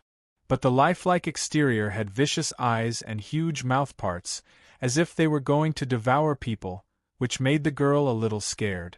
It stinks. Lena covered her nostrils. Why is the smell so strong? This is called professionalism. Huai Shi's smile twitched, and he explained solemnly, in order to simulate a realistic simulation, we used various fragrances to piece together the smell. You know that the fragrance of jasmine is actually similar to feces. He casually pulled out a tentacle and showed it to the girl. Look, at first glance it looks scary, but it's actually completely made of medical silicone material. Through the small holes on it, liquid will be squeezed out, perfectly simulating the touch of marine life. It's warm to the touch? That's right. We used the latest technology to keep it warm and moisturize, pursuing the highest degree of simulation. Afraid that she would not believe him, Huai Shi fumbled in his pocket for a long time, took out his game controller, and pressed the prop in the box. Look, it can even breathe. The prop was stiff and did not respond. In a short silence, Huai Shi pressed the button of the controller, and pressed it again. Sorry, maybe the signal is bad. He smiled, glanced at the monster, and finally emphasized each word with his words. It can also breathe. Pft. As if it had finally received the signal, the huge prop monster suddenly spewed out a stinky, wet, and hot wind from the central mouthpart like a fountain. For a moment, Lena was stunned and couldn't help but clap. Wow, so realistic, isn't it? Huaisher nodded. It has a lot of functions. Look, it can even blink. As he said that, he pressed the controller again. And so, the prop began to blink crazily. And the frequency was so high that it was touching, as if it was afraid that something would happen if it blinked too slowly. It caused the girl to cheer and exclaim. After experimenting with waving tentacles, turning over, crawling, and other functions, the girl who feasted her eyes finally asked curiously, "With such a big body, can it do a handstand?" There was a sudden silence. The prop was silent. Huaisher was also silent. After a long time, he slowly turned his head and smiled encouragingly at the prop. "Can try." Half an hour later, the performances of handstands, somersaults, can-cans, boxing, and cat meowing were finally over. After trying all kinds of unexpected possibilities of the prop monster on behalf of Kitten Paradise, the satisfied girl finally put down the controller and followed Huaisher on the way home. As for what happened in the warehouse after the door behind them closed, it was no longer important. The signs of a storm were obvious. The thunder in the distance gradually approached, the huge cruise ship was constantly bobbing in the waves, and the low sound of the wind could be heard outside the porthole. But on the ship it was peaceful and calm. The two of them talked and laughed along the way, talking about relevant topics. Angelina. Lena finally remembered and said seriously, "Mr. Huaisher, my name is Angelina. It's a name for a beauty." Huaisher smiled and praised. "It seems that you are very interested in classical music." "Of course. Classical music, I like it so much. There are so many classic songs. For example, the girl racked her brains and her eyes lit up. Majestic. Ah, that's true. Huaisher nodded. After all, so much time has passed and so many composers have saved up, there must be something suitable for you. By the way, I like both pomp and circumstance. The girl who was exposed hid her expression awkwardly, but saw Huaisher behind her stop in place. He sent her to the hall at the entrance of the cabin. He didn't move forward. "It's getting late, Miss Angelina, you should go to rest." In the thunder in the distance, he smiled and said goodbye. "Although it's not a good time to take a walk, tomorrow will definitely be a good day." Angelina stood in place with a sense of loss. She wanted to say something but stopped. She mustered up her courage, and called out to the musician, who turned around and left. "Why, Mr. Huaisher?" She pinched the corner of her pajamas and asked nervously, "Although it's a little abrupt, can you play the piano again?" She hesitated and said, "For me?" Not far away the musician was slightly stunned, as if he didn't expect it, but soon a gentle smile appeared on his face. "Of course, Mississippi." He sat on a chair in the hall and opened the piano case. After a moment of contemplation, he took a light breath and lowered his eyes. In the calm before the storm, a low melody sounded again, just like the afternoon sun shining on everything. Under the illumination of the crystal chandelier, everything became gentle again. The mist-like melody was dense and spread. In the girl's eyes there seemed to be a light slowly rising, illuminating everything. The ancient melody embraced the soul, soothed all the wounds, and completely dispelled the lingering illusions and unbreakable nightmares. Even the thunder that was gradually approaching and the lightning that kept falling in the distance was no longer frightening. In this gloomy ocean, in the small cruise ship, no matter where they were, those sleeping people gradually fell into tranquility. As if returning to their long-lost hometown, they smiled and embraced their own dreams, no longer afraid and no longer hesitated. Under the gentle light, even the turbulent waves and the heavy rain falling from the clouds couldn't dispel this eternal peace. And just outside the hall, in the gradually raging storm, those charmingly naive dolls were still walking on the deck. Sticky blood seeped out from the cloth bag behind them, and soon it was washed away by the heavy rain. In this way, accompanied by their agile movements, the stinky blood collected and the dismembered limbs in the cloth bag were poured into the sea. The scarlet gradually spread, inextricably linked with the tide into the distance. When the thunder burst out from the sky, the fleeting thunder illuminated the gray sky and the dark sea. Amidst the shattered reflection of the ocean, countless fleeting and strange shadows rapidly condensed and emerged from the curtain of rain. The precipitates of hell that had seeped into the present world through the sealed cracks, the monsters and nightmares that were catalyzed by calamity were continuously crawling out of their lairs under the temptation of blood and sacrifices. Attracted by the bait, they flew toward this place. Now, countless monsters hissed and hovered between the sea and the sky. Then, in the dark clouds, they glimpsed a solemn outline that they had never seen before in their lives. A pipe organ was played. Countless reeds and brass pipes trembled, bursting out vast and desolate syllables, in accordance with the rhythm of the cello, echoing the small and gentle melody on the cruise ship. They resonated with each other. With the steel shell of the Nautilus playing the melody representing the storm, the power from Yun Zhongjuan turned the entire sea and sky into a stage. When the behemoth swimming in the dark clouds began to sink, countless thunder and lightning outlined a strict shadow. Amidst the torn clouds and the leaping lightning bolts, countless steel wings slowly unfurled. A large group of crows wearing the mask of iron crows sat on the deck of the Nautilus. They soared in the storm and thunder, looking down coldly. The shadows of the monsters were reflected in their pitch-black eyeglasses. With the mighty sound of the organ, blood-stained blades were pulled out of their sheaths. Holy! A hoarse praise sounded from under the mask. At that moment, endless iron light tore the stormy night apart. The hunt began. Chapter 1187. When the sun rose the next day, the cruise ship was once again bustling with noise and excitement. Last night's thunder and rainstorm did not cause any trouble to the guests. Instead, it cured the insomnia of several passengers, and everyone seemed to have had a good dream. Even the most serious and demanding people couldn't help but smile when they woke up. When this beautiful night was over, no one noticed that something was wrong, except for André, who was stuffed into the closet by his daughter in a panic last night. By the way, Angelina had completely forgotten about it after she came back. She slept until 12 o'clock at noon. When she got up, she heard the sound from the closet. Unfortunately, it was not an invitation from Narnia, but the roar of her father.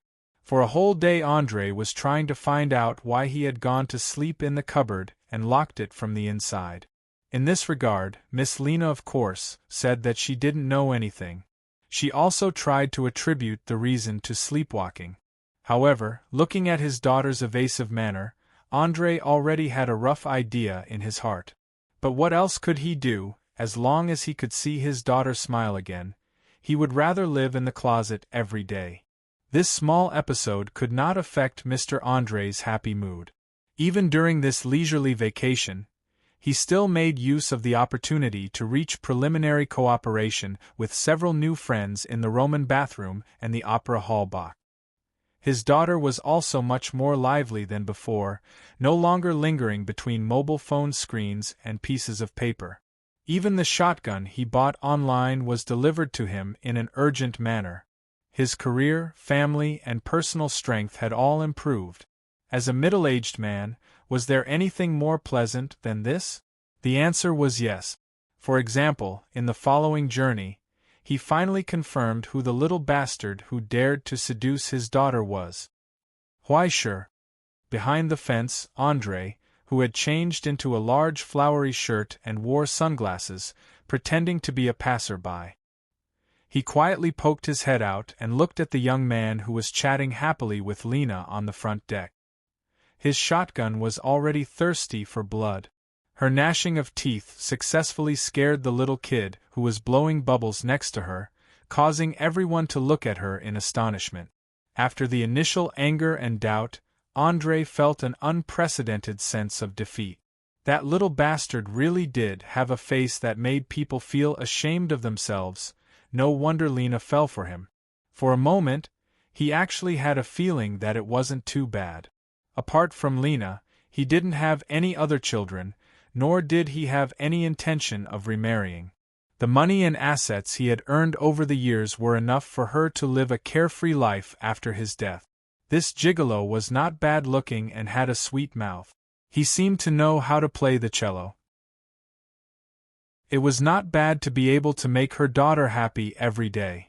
As for his character, reality wasn't a soap opera, and he wasn't an incompetent old father who only knew how to rage when the two of them couldn't be together. As long as they were in the Russian Federation, she had plenty of ways to make him a good husband. Even if it was fake, wouldn't it be real if she pretended for a lifetime? Unfortunately, he realized that he was overthinking things. His daughter, on the other hand, had such intentions. However, the other party seemed to have maintained a polite distance. How could a musician from a wandering circus not be interested in a rich young lady who was ignorant of worldly affairs? Either he was an ignorant liar who relied on his face to make a living, or there was a problem somewhere. Andrei's heart gradually sank. As a decent middle-aged man with good morals and education, although he was extremely worried about this, he still didn't easily intervene. On the one hand, he hoped to leave a good memory for his daughter. On the other hand, he also hoped to find out more. Even though he was wandering around the cruise ship every day, through his secretary, private detective, and many partners, the investigation of Mr. Huaishur had already begun in full swing. Then, he welcomed the result. Nothing was found. Huaishur, male, 20 years old, from Dongxia, a registered ABRSM professional cellist. He could be said to be young and promising. After rejecting the invitation of the Dongxia Philharmonic Orchestra, he worked in the performance department of Kitten Paradise and was engaged in touring performance work. Then there was nothing. Even the resume was not enough. The 2 lines above were already the limit of what he could investigate. Background? Family? Financial situation? Medical history? Bank credit rating? When it came to the details of the individual, everything was hidden in the fog. During this process, what made him feel even more horrified was the Kitten Paradise that he originally thought of as a wandering gypsy group. What was the experience of fishing and catching Godzilla? This was the experience. If he didn't investigate, he wouldn't know. It was funded by 2 banks with deep backgrounds in Dongxia and America. It was registered in Las Vegas, America. It had an inextricable relationship and cooperation with the Ancient Travel Group.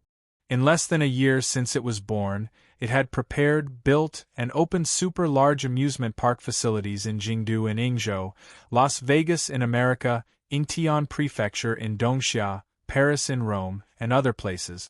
Its influence had spanned several fields, from the entertainment industry to the manufacturing industry, and the actual controller behind it was actually an investment department that had just been established by an unknown independent university? What kind of F*King group was this? What was even more unbelievable was that, as a financial practitioner, he was unaware of this. This was no longer in the category of ridiculous. No matter where it was, it could only be described as evil. There was a problem. There was definitely a F*King problem. It wasn't that he didn't try to sound out the cute dolls that could be seen everywhere on the ship, but other than the predetermined lines, he couldn't get anything else out of their mouths. From start to finish, not a single one of them took off their hoods to reveal their faces. And there was only one person in charge on this ship. So who was this person? Wasn't this a coincidence? It was Huaishur. Now, the old father looked at the little bastard with a complicated expression. He didn't even know what he should be feeling. Finally, at the end of the journey, after an accidental encounter, Mr. Andrei finally chose to take the initiative to talk to him. The piano player who played the piano on the deck every afternoon also didn't refuse the invitation to have a drink with him at the bar. On the surface, the two could be said to be having a good conversation. He wasn't as frivolous and incompetent as he thought, nor was he as shrewd as he thought. His bright and cheerful smile was like a spring breeze.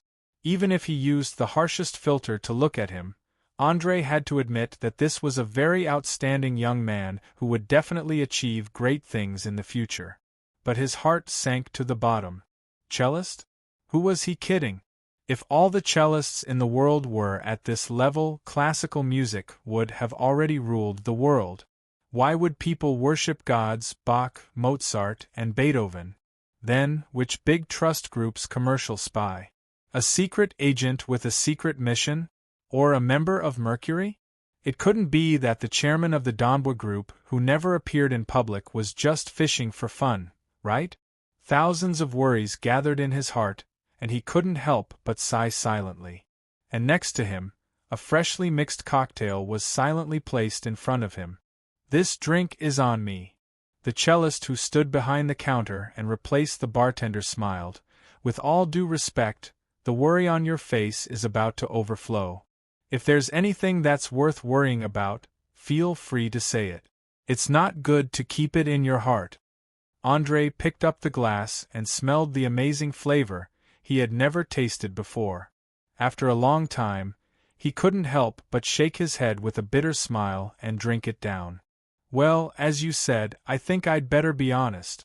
Please forgive me for being presumptuous." He put down the glass, looked at the smiling face, and asked solemnly, "Young man, who exactly are you?" "That's not important, Mr. Andrei." Weischer shook his head and poured him another glass. "For you, I'm just a passing musician. There's no need to worry about it. Please enjoy your trip. I promise there won't be any problems worth worrying about."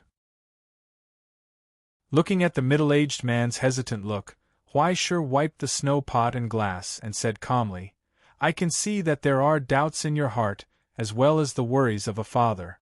But please rest assured, this is just a small episode in the journey. There will only be beautiful memories left, and it's not worth worrying about." The calm words echoed in his ears, but it brought an indescribable sense of relief, and the anxious middle-aged man gradually relaxed. And finally, from the other end of the table, a business card was pushed over. "Your daughter has some outstanding potential, so she needs to face some troubles that others won't face. But after the situation stabilizes, there shouldn't be similar problems in the future." Before leaving, the musician told him, "If one day you feel confused and want to ask for help, you can contact this number." Andrei, who was gradually drunk, couldn't remember what happened next. He leaned on the bar and fell asleep. When he woke up again, the port in the distance was already in sight. 2 tugboats equipped with fire cannons sprayed out 4 gorgeous water curtains in front of the cruise ship, welcoming the upcoming guests. But the turquoise didn't stop. This was not their scheduled docking location. Only one cargo ship slowly approached, and with the help of a crane, it took a container from the warehouse. Another ship without any logo sent another performance team up and took away the team from the kitten paradise, together with the musician. Just as he said, this was just an episode in Andrei's trip. It might be beautiful, but it would eventually be far away. Just before stepping on the ship, the young man seemed to have noticed the gaze behind him. He turned back with a smile and held the brim of his hat. This was the final farewell. On the edge of the ship, Andrei, who watched him leave, couldn't help but sigh. It was like watching a free bird disappear at the end of his sight. A sense of disappointment and envy arose in his heart, as he wondered why he couldn't fly. "What is that?" Lena looked at the business card in his hand and seemed to be curious. "Contact information?" "No." Andrei shook his head and looked down at the White Tower logo on the business card, as well as the line of numbers. His expression was complicated. "I guess. This is a university? It sounds worth the effort." Lena smiled. "It's still early." Andrei ruffled her hair in annoyance. "No matter who it is, don't even think about taking my little cutie away from me. Wait, child, the next time I see him, I must let him know the power of the Russian Federation boxing." "Forget it, Dad." The girl shook her head helplessly and glanced at her father, Wait until you can take a monster dozens of meters tall as a toy for a little girl who has never seen the world. Monster? Andre was confused. What monster? Under the bright light of the setting sun, the girl smiled and blinked. Well, it's a secret. Chapter 1188. The unmarked cargo ship did not go to the bustling cities of America. After a short replenishment at the port, it turned around and embarked on another route. Half a day later, it followed the coastline and arrived at Mazarin. In the middle of the night, on the desolate port, there were already people standing in the cold sea breeze for a long time. When they saw Huaisher walk down the ladder, they raised their hands and saluted. The reception team from the Central Bureau was already in place. Welcome, Mr. Huaisher. Thank you. Huaisher nodded and shook hands with the receptionist. Thank you for your hard work. Behind them, under the illumination of the spotlights, the blood-stained container was lifted up again. A staff member covered in protective clothing walked into the container under the protection of the soldiers. Soon, he came out and waved to the people below. Soon, a message was sent over. The seal was confirmed. It was in good condition. The loss was negligible. The person who took over immediately beamed with joy. After all, such precious material was still rare. Before it was completely scrapped, it must be used as long as possible. May I ask if there was any danger along the way? The person who took over hesitated for a moment and asked in a low voice, Did the seal cause any hidden dangers? No. Huaisher handed over the mission brief in his hand. He glanced at the half-dead monster and nodded in satisfaction. We get along pretty well. Suddenly, the huge monster in the container shrank into a ball. It couldn't stop trembling. The researchers clicked their tongues in wonder. These things were originally the front line of the War of the Worlds. The super-large aberrations that Dongxia fished out from the deep sea were natural.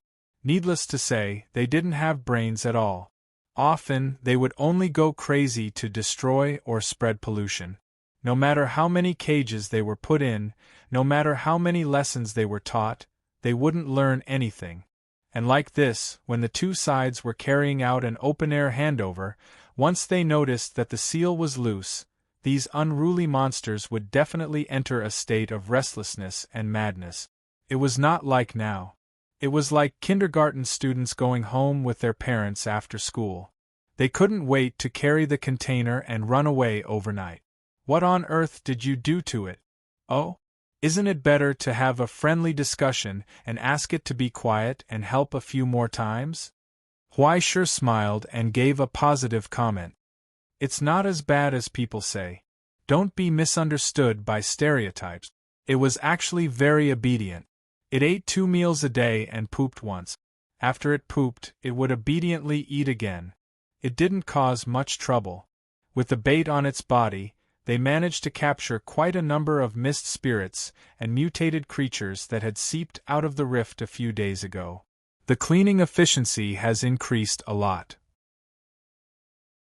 Before anyone could react to the massive amount of information in his words, behind him, the dolls from the theme park had already walked down with huge boxes and tossed the items in front of the recipient.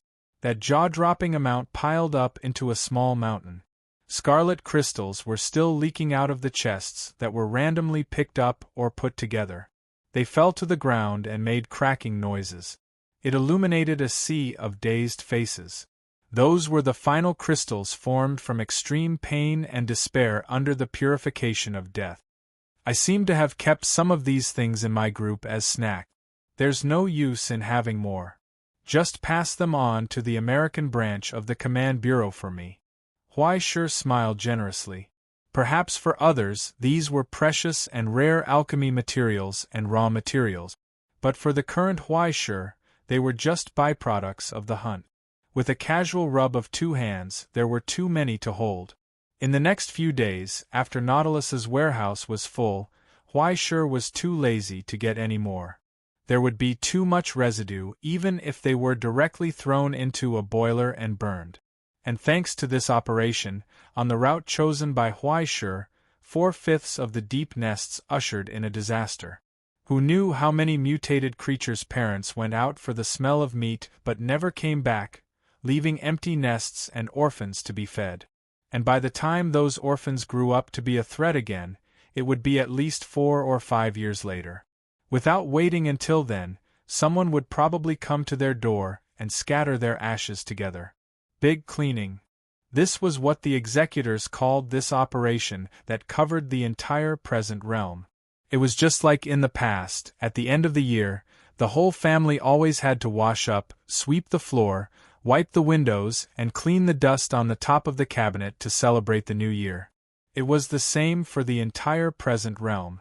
Under the influence of the increasingly torturous and intense War of the Worlds, even with the existence of the border defense line, there was still a large amount of hell precipitation and thin disasters that were pushed by the deep tide and seeped into the present realm. Admittedly, compared to the pressure faced by the border defense line, it was not worth mentioning. But after years of accumulation, bad signs had gradually emerged.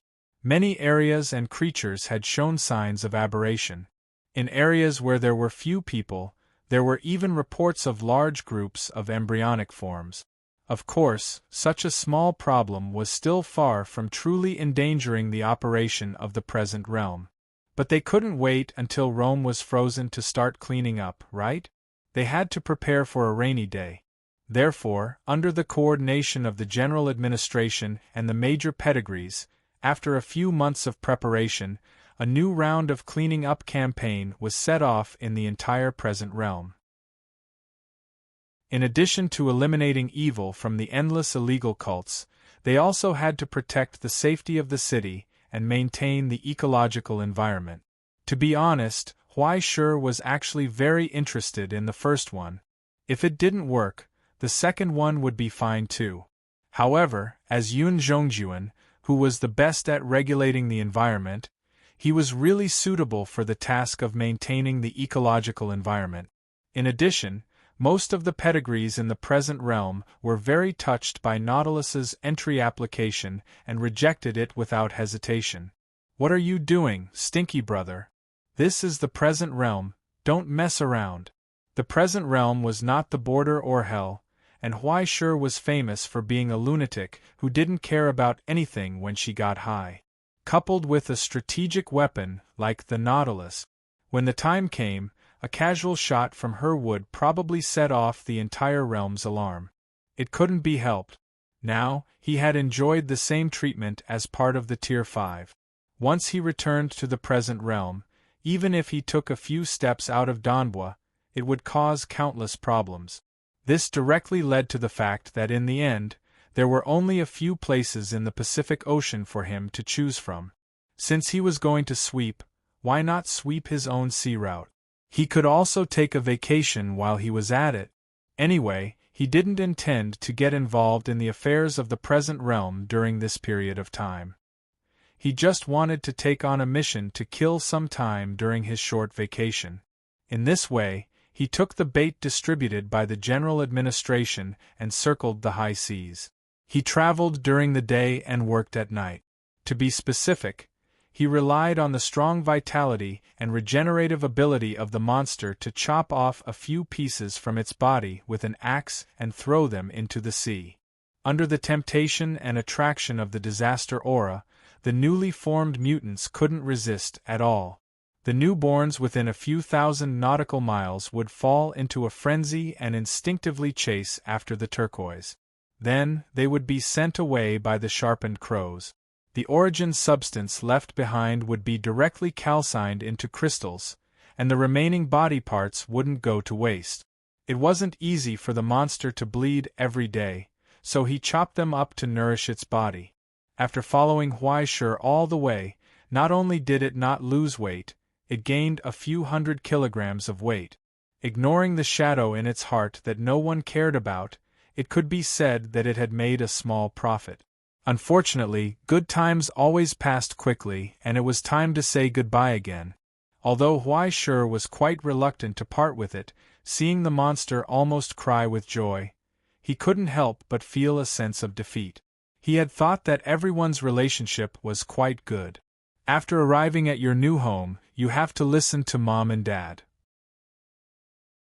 After he smiled and rubbed the dog's head one last time, the container closed again, and everything disappeared into the darkness. The container suspended by the crane slowly landed on the heavy truck in the middle of the convoy. Next, it would continue its duties on another team. The convoy formed by the Ascendants and the American Legion would majestically pass through the captured wilderness of North America and spend 4 months to complete the preliminary sterilization and pest control work. At the same time, there were hundreds of teams with similar missions in the entire territory. After several years of sterilization and pest control, a more detailed report would be uploaded to the decision-making room and become a reference for a new round of operations. The second phase of the project would target the dark areas that were prone to disasters and the land of evil spirits to further eliminate. Then it would be the third phase, the fourth phase, no blind spots or gaps, and finally the long and busy final phase, and this was all Huaishur could do. His vacation time was over. After the convoy set off, he also took a special car arranged by the Federal Bureau, left Mazaranti, and went deep into the Chihuahuan Desert along the ancient road. After traveling through the wilderness covered with tumbleweeds for 6 hours, he came to the inner part of the desert, in front of a crystal cave that could be seen everywhere. Under the gloomy sky, the receptionist with a heavy headscarf had been waiting for a long time in the sandstorm. In the roar of the wind, he walked up against the strong wind, compared the photo on the information, and shouted to the person in the car, "Name. Forget it, let's eat less sand, don't do this. You have to hurry, sir, the direct line of the Bifrost will open in 3 minutes.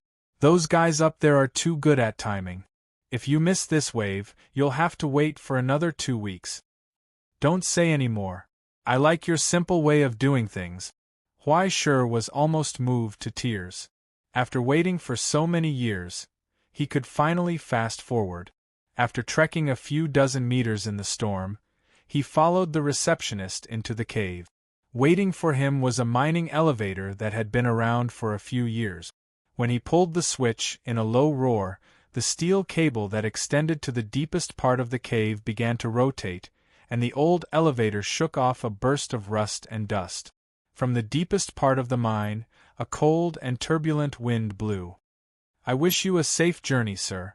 When Huaishur walked in, the receptionist struggled to pull the almost rusted gate and hung a big lock on it. Finally, he hit the button.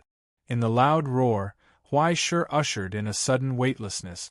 In the gradually mournful wind, he fell into the depths of the darkness with the entire old elevator. The fall seemed to be endless. In the sparks from the friction between the countless steel cables and the old elevator, he could see the rough and ancient rock walls gradually change and become transparent. In the end, there was nothing around him, as if he had been thrown into the dark universe. The depth was changing violently, causing the crude elevator to wail incessantly. Until a moment later, the rainbow came roaring. The darkness disappeared. Instead, it was replaced by a faint wind and scorching sunlight. Under the dazzling sun, the endless desert extended to the end of the line of sight. Behind the towering barrier, the anti-aircraft artillery position burst out continuously, and blood and monster wreckage fell from the sky, forming a partial rain. Black smoke like giant pillars slowly rose from the huge wreckage or war fortifications, extending into the sky. The wind couldn't blow it away, and the familiar smell of smoke and ashes rushed to his face again. When the ear-piercing alarm sounded again, countless vicious curses and strange arrows whistled from afar. Huaishur put down the piano case, closed his eyes, and took a deep breath in satisfaction. He whistled. Just like that, he bathed in the wind of war. Welcome to the front line of the War of the Worlds. America's 6th Defense Line, Sonora. Chapter 1189. Above the dried-up desert, the sky was filled with beautiful aurora-like radiance, and countless black spots that wriggled like moldy spots. In this border filled with rainbow bridges and hell's bloody path, the wind and sand blew eternally. The broken-down tank flipped over on the ground, and thick smoke rose into the sky along with the signal flare for help. It blended into the smoke that covered the entire desert and was inconspicuous. Outside the temporary fortification built by the flipped armored vehicles, a large group of hiss from hell was incessant. Nightmares shrouded in grayish-black fog wandered among the ferocious beasts. They were not in a hurry to attack, but rather patiently consumed the enemy's strength, ordering the cheap cannon fodder to attack continuously until the enemy was completely out of ammunition. And inside the fortification, the bloodshot eyes stared at the beasts that were spying outside the shooting holes. The red-hot muzzles slowly changed targets, intimidating the restless monsters. In between the roaring gunshots, there were only hoarse curses. The engineer with one less eye spat, and hurriedly used the welding torch to repair the crack on the steel plate. He cursed hoarsely, F*King delivery. F*King emergency mission. F*King emergency support. I send support to the whole world every day, and I don't see anyone coming to help me with my college loan. The other soldiers were silent, and hurriedly maintained their weapons, or gasped for breath. The sergeant major sitting at the front was covered in a heavy and rough kinetic exoskeleton. He was as tall as a rock, and he did not care about the complaints of his subordinate. He only silently sharpened an old dagger. As he moved, sparks flew out from the gaps in the armor. There were still traces of emergency welding and repair on the steel skeleton. The 7 star-shaped insignia on his right arm that represented his achievements had already dimmed in the fierce battle. Everyone, take the time to rest. The sergeant major raised his indifferent face and ordered, in 3 minutes, if the air support does not arrive, prepare to break out. As soon as the order was given, the soldiers who were originally lying in the corner or on the ground all stood up, and struggled like dying wild dogs, shaking their hair, unwilling to let it end like this. The assaulter picked up the overheated machine gun again and asked the engineer, "Screw you, stop nagging. Where's the drum? Play the drum for me." "What drum? I don't have any drum." The engineer retorted angrily, "Why would I give you shit? Do you want it? Where's the big box you carried out? 2 sets of temporary equipment, 4 first aid kits, 300 rounds of ammunition, and 6 maintenance components. King used them all. What else could I have done? Do you think I'm a blue-skinned cat that can pull out magical gadgets just by rummaging through my butt pocket?" Although he said so, the engineer still put down the welding torch and rummaged through his toolbox. He found 2 copper bars and a pack of explosive. His bloodshot eyes turned even redder. His facial muscles twitched and convulsed.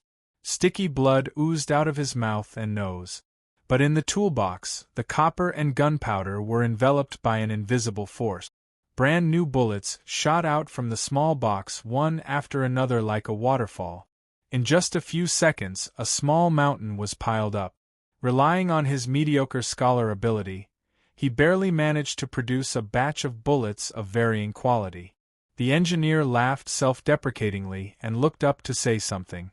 But he saw the twisted expression of his comrades. It didn't look like shock and admiration, but more like fear. But it wasn't until the shadow hidden in the air suddenly lunged out and covered his face that a pungent stench hit his face. Boom!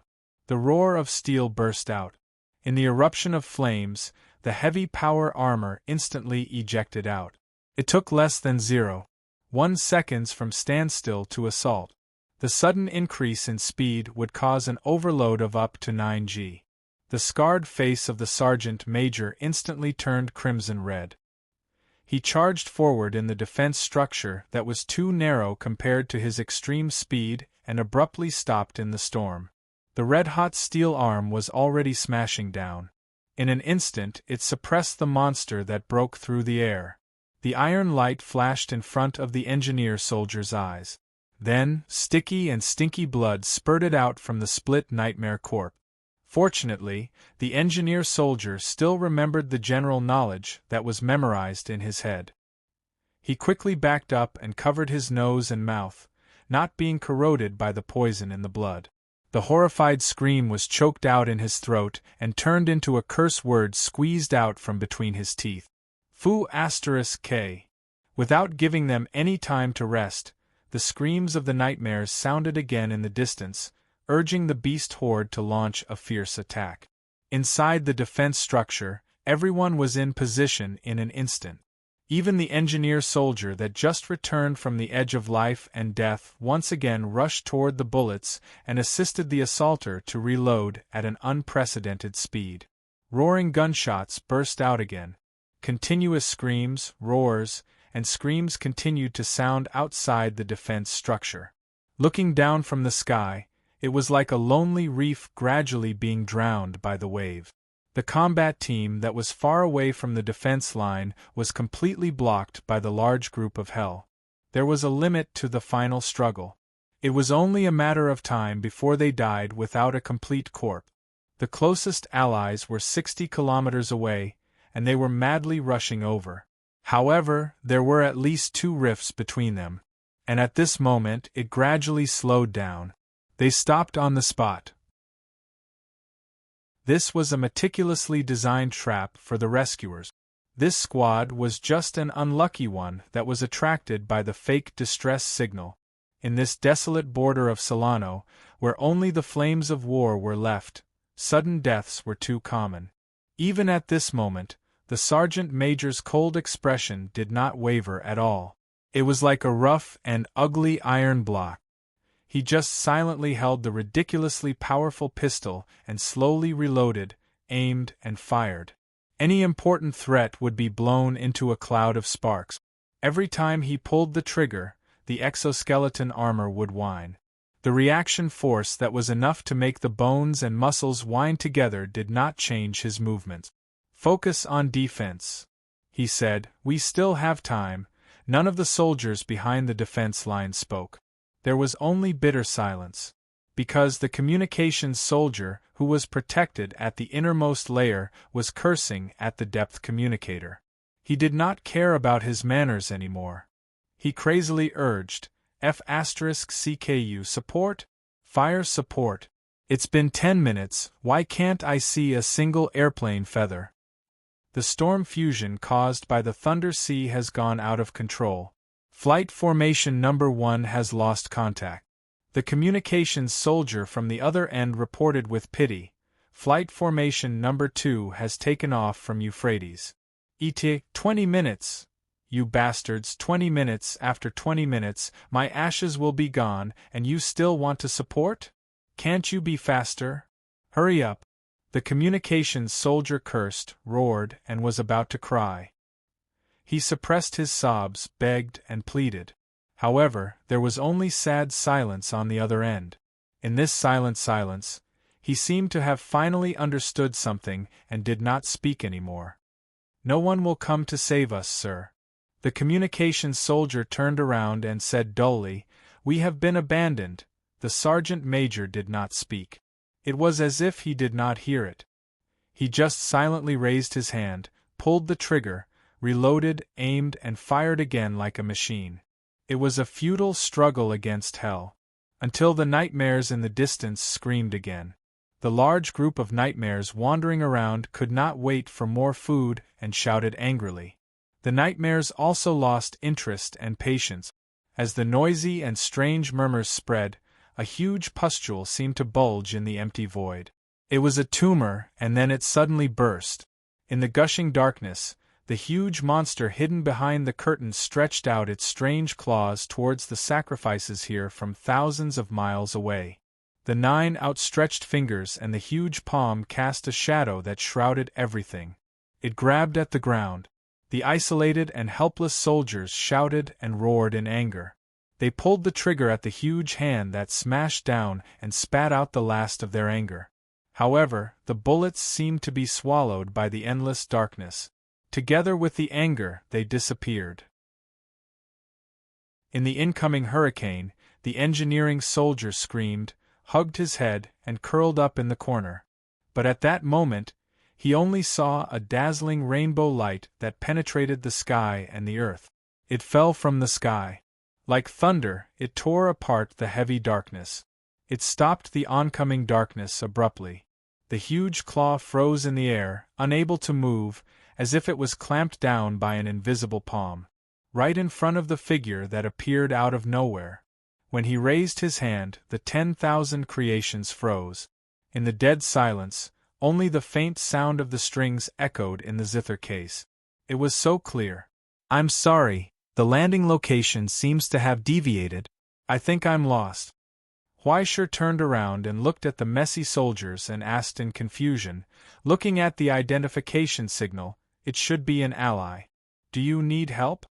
The engineering soldier looked at him blankly. He nodded instinctively. Then, he saw the young man's right hand slowly tighten and clench. He snapped his fingers. But what burst out was not a crisp sound, but a terrifying loud noise that shook the entire world. It was as if the sound of thunder came out of nowhere and suddenly smashed into the empty space between heaven and earth. In the darkness that rose from the ground, a huge door slowly opened. It pulled the monster's claw deeper into the darkness, reverse pull. Tragic screams and horrified screams sounded from behind the crack in space. The monster that had been watching for a long time struggled wildly, but the moment it was captured by the gravitational force of the ultimate, all resistance was useless. Even if it endured the pain and tore its arm, the blood that spurted out from the wound turned into a torrent and flew into the darkness.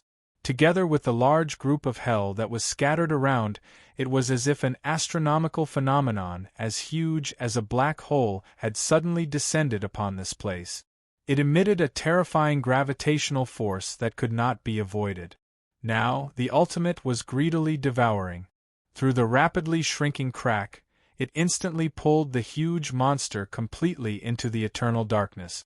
It licked, chewed, and tore it into pieces. Soon, the door was sealed again. Everything returned to tranquility. The blood-curdling screams could no longer be heard. Then, under Huaishur's feet, green grass spread out. Proud vitality filled the air, building a new ecological cycle from nothing. It injected life and strength into the dying and injured. It brought back life. While all the soldiers were still looking at each other, the silent sergeant major had already stepped forward, saluted and reported, "Mr. Huaishur, the Crystal Lattice Squad reports to you." The seemingly familiar name made Huaishur pause for a moment, as if he had seen it somewhere before. He could not help but feel puzzled. "We seem to have met before?" "Yes." The sergeant major nodded and replied calmly, 2.5 years ago, on the Constellation, I was once under your command." The battle against the decaying dream was still vivid in Huaishur's mind, including the combat squad of the Iron Legion that was assigned to him at that time. Their astonishing quality and efficiency left a clear impression on Huaishur. Looking at it now, although the exoskeleton on the other party's body looked slightly broken, it was no different from the past. However, the Crystal Lattice Squad in Huaishur's memory should be an elite combat squad mobilized by the Iron Legion. It was completely different from what he saw in front of him. "Why are you the only one left?" He stopped before he finished speaking. He suddenly realized that he had asked a stupid question. Chapter 1190.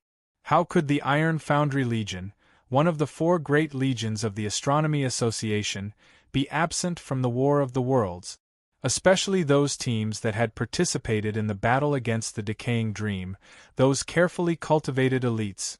After receiving so many resources and preferential treatment, how could they just stand by and watch when a disaster struck? They were soldiers who had high hopes placed on them, tools that had been carefully created, heroes that had been selected and honed from ordinary people. This was their mission. From the moment they set foot on this path, there was only one result waiting for them: in the long and drawn-out wars, ambushes, assaults, and countless missions, they would gradually wither away until one day, they would be completely wiped out. When Crystal Lattice 1 to 7 stood alone in front of him, Huai Shi should have understood. He actually understood. He just subconsciously avoided the answer. Crystal Lattice 1 to 7 was silent and speechless. He just raised his right arm and showed Huai Shi his past achievements, everything that Crystal Lattice Team 1 had once created. 7 dim stars, the special class achievements obtained from 7 missions that had protected an entire city and the lives of more than 100,000 people. The gradually peeling paint on the badges seemed to have a piercing light, causing Huai Shi to look away. He sighed silently.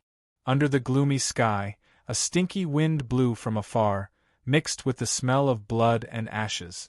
Plumes of burning smoke rose from the ground even further away. Even though there was a break in the great battle, the scattered fights and battles still filled every corner. And on the other side of the ground, in the domain that seemed to be shrouded in eternal darkness and dark clouds, there were still shocking lightning flashing, illuminating the outlines of volcanoes and flowing lava on the ground, as well as the outlines of strange settlements. Darkness filled the air. In silence, Huai Shi looked around at this devastated world, at this place where countless people were buried. After a long time, "The moldy smell is a bit strong," he whispered. "No matter what, we should open the windows and let in some air, right?" Crystal Lattice 1 to 7 and the soldiers were puzzled. They looked at each other, but they didn't know what he was talking about. Then, they saw that the young man raised his hand again. He looked at the hazy sky above his head. In that instant, it was as if thick ink had dripped into the gloomy clouds, spreading out in an instant. Everywhere it passed, everything was dyed pitch black, enveloping everything and spreading in all directions. Amidst the bone-chilling darkness, a massive silhouette slowly emerged from the protection of countless raging thunderbolts. The iron whale moved majestically between heaven and earth. Countless iron wings tore through the dark clouds and flew up in the storm, looking down at all the tiny creatures below. When the vast sound of the organ burst forth, a long echo like the song of a whale filled the sky. The enraged heavenly palace descended upon this place. The heavenly gate opened, towards the domain of hell in the distance. Then an intense light burst forth. The flames surged in the sky like a long river. They flew straight forward without any bend towards the end of the sky. Wherever they passed, all the haze was torn apart and evaporated. Cut. It was as if a nailed window in a dusty house had been opened in an instant. A ray of light from the realm of discovery once again shone on this barren desert, illuminating the eyes of countless people. Then, endless light and heat shone into the deepest part of the darkness. Breaking through the obstruction of the storm and thunderclouds, the heavy harpoon wedged into the earth of hell. As it cracked, endless light spewed out, engulfing everything in the spreading storm. A hemisphere that was so dazzling that it burned through the retina suddenly appeared between the volcanoes and the settlements, burning everything within its range. Then, the swirling fire turned into a rainstorm, sprinkling in all directions, forming a sweet rain from the sky, nourishing all things. The thunderbolts were like giant pillars, descending from the heavens. They wandered and spread, turning into giant webs that enveloped the countless settlements. Everything that they touched was disintegrated into dust. There were more frost blades that rose from the ground wherever they passed, piercing through a large group hidden in the sand and rocks, propping them up, helping them to better bathe in the light bestowed by the realm of discovery. Until now, the whistling hurricane blew from afar, rolling up billowing sand and dust, blowing past everyone's faces. Furious roars burst out from the realm of hell. Countless ferocious auras soared into the sky, rising into the sky in this sudden provocation. Even the earth, that was injured, suddenly propped up its body amidst the loud noise. Just as the lava flowing from the volcanoes and countless storms, the thing that was originally thought to be a mountain slowly adjusted its angle, propping up limbs from the soil. The huge body carried fortresses on its back, and the armor made of black iron seemed to be operating a huge factory. Thick smoke rose from the chimney.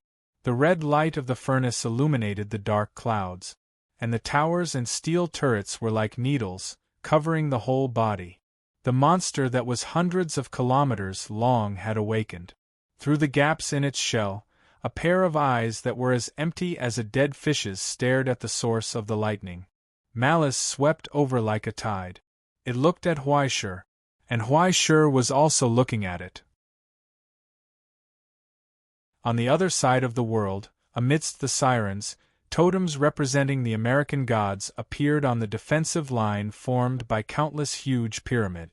The miracles were ready to be engraved. The short stare only lasted for a moment. The resentful aura locked onto Huaishur's position. After completely recording his origin form fluctuations, the giant beast's eyes slowly closed. The realm of hell returned to silence once again. As for Huaishur, she finally averted her gaze. It seems that the greetings are almost done. He patted the dust on his windbreaker, waved his hand, and called down the Nautilus's gangway. Finally, he looked at the crystal unit beside him. "Do you want me to give you a ride?" This time, without waiting for Crystal Unit 1-7 to speak, the engineering soldier who knew his boss's character directly grabbed Huaishur's hand, nodded with tears in his eyes, and replied in a trembling voice, "Yes." The rest of the journey back was full of peace, and there were no more unexpected waves. After all, Huaishur had just arrived at the Sonora defense line for less than 5 minutes, and he had already made such big news. Anyone who was not blind had basically seen it. Even if they were blind, they could still feel the waves that shook the entire border. Not to mention, this was an emergency situation where the command center had forcibly modified the Rainbow Bridge's delivery route and used this wave of reality airdrops as an opportunity to send him directly there. There was some movement, but it was really expected. With the deterrence and support of the entire defense line, naturally, there would be no more problems. A few minutes later, they had already landed on the tarmac behind the Great Pyramid. Without waiting for the medical staff, who had been waiting by the side to take away the crystal unit on the stretchers, a gray-haired old man rushed up, laughed loudly, and patted Huaishur's shoulder vigorously without any reservations. "You did well, Huaishur, you did well." However, it seemed that he was too happy and accidentally used a little too much strength, slapping half of Huaishur into the concrete. Suddenly, the scene became a little awkward. Huaishur and the old man looked at each other. After a long time, the old man coughed twice, reached out and pulled Huaishur out, and helped him pat the dust on his legs. "Oh, it's rare to be happy, so I got a little too excited." It's okay." Huaishur forced a smile, feeling that the shoulder blade that had just been squeezed seemed to be a little broken. Fortunately, for Yun Zhongjuan, this injury was not even comparable to a scratch, and it was healed in the blink of an eye. Fortunately, he reacted quickly, otherwise, he would have been slapped into the ground by this old man. He did not even need a burial mound. It could only be said that the local gang was too enthusiastic. He did not think that this old man was trying to intimidate him. After all, the other party was famous for being simple-minded and straightforward in the American genealogy. If he was not happy with him, he would have directly slapped him in the face. The kind that would shatter his head and soul now. In front of him was the leader of the 6th line of defense in America, Sonora, and also a Tier 5 general who had been famous in the American genealogy for many years. The contemporary bear god, Richard Lawrence. "I was so happy to know that you were coming. Come, let's go first. Have you eaten? Let's go and have a drink first."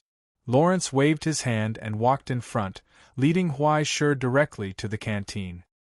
His long hair that was combed to the back of his head was white, and his beard danced in the hot wind.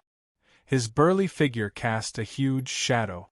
Following behind him, Huaishur had a strange illusion that he was running after a mountain. Richard seemed to be in a good mood. He walked in front with his hands behind his back, his 2 hairy legs swinging in his flowery pants, and he was even humming a little tune. To be honest, Huai originally thought that the old man would hold him accountable.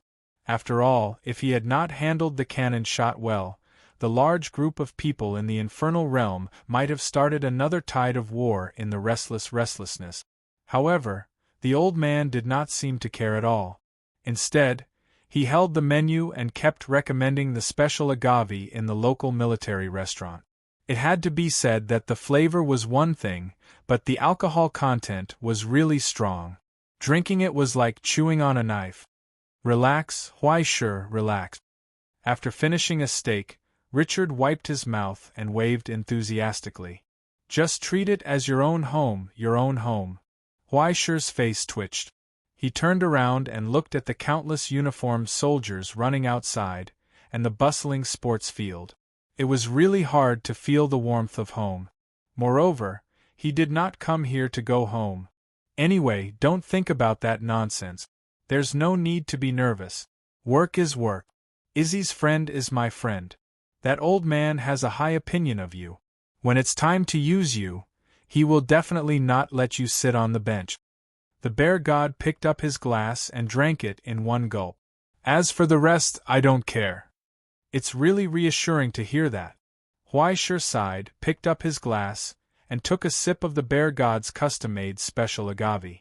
The taste was really a little too strong. At the same time, he also felt a lot of wary gazes. There were also people who did not hide their resistance. After all, as an outsider, Huai was really too conspicuous. Even he himself felt that he was a little annoying. You're tuning in to the Phoenix Knights YouTube channel. Don't forget to subscribe and join us on this journey to catch the most captivating stories.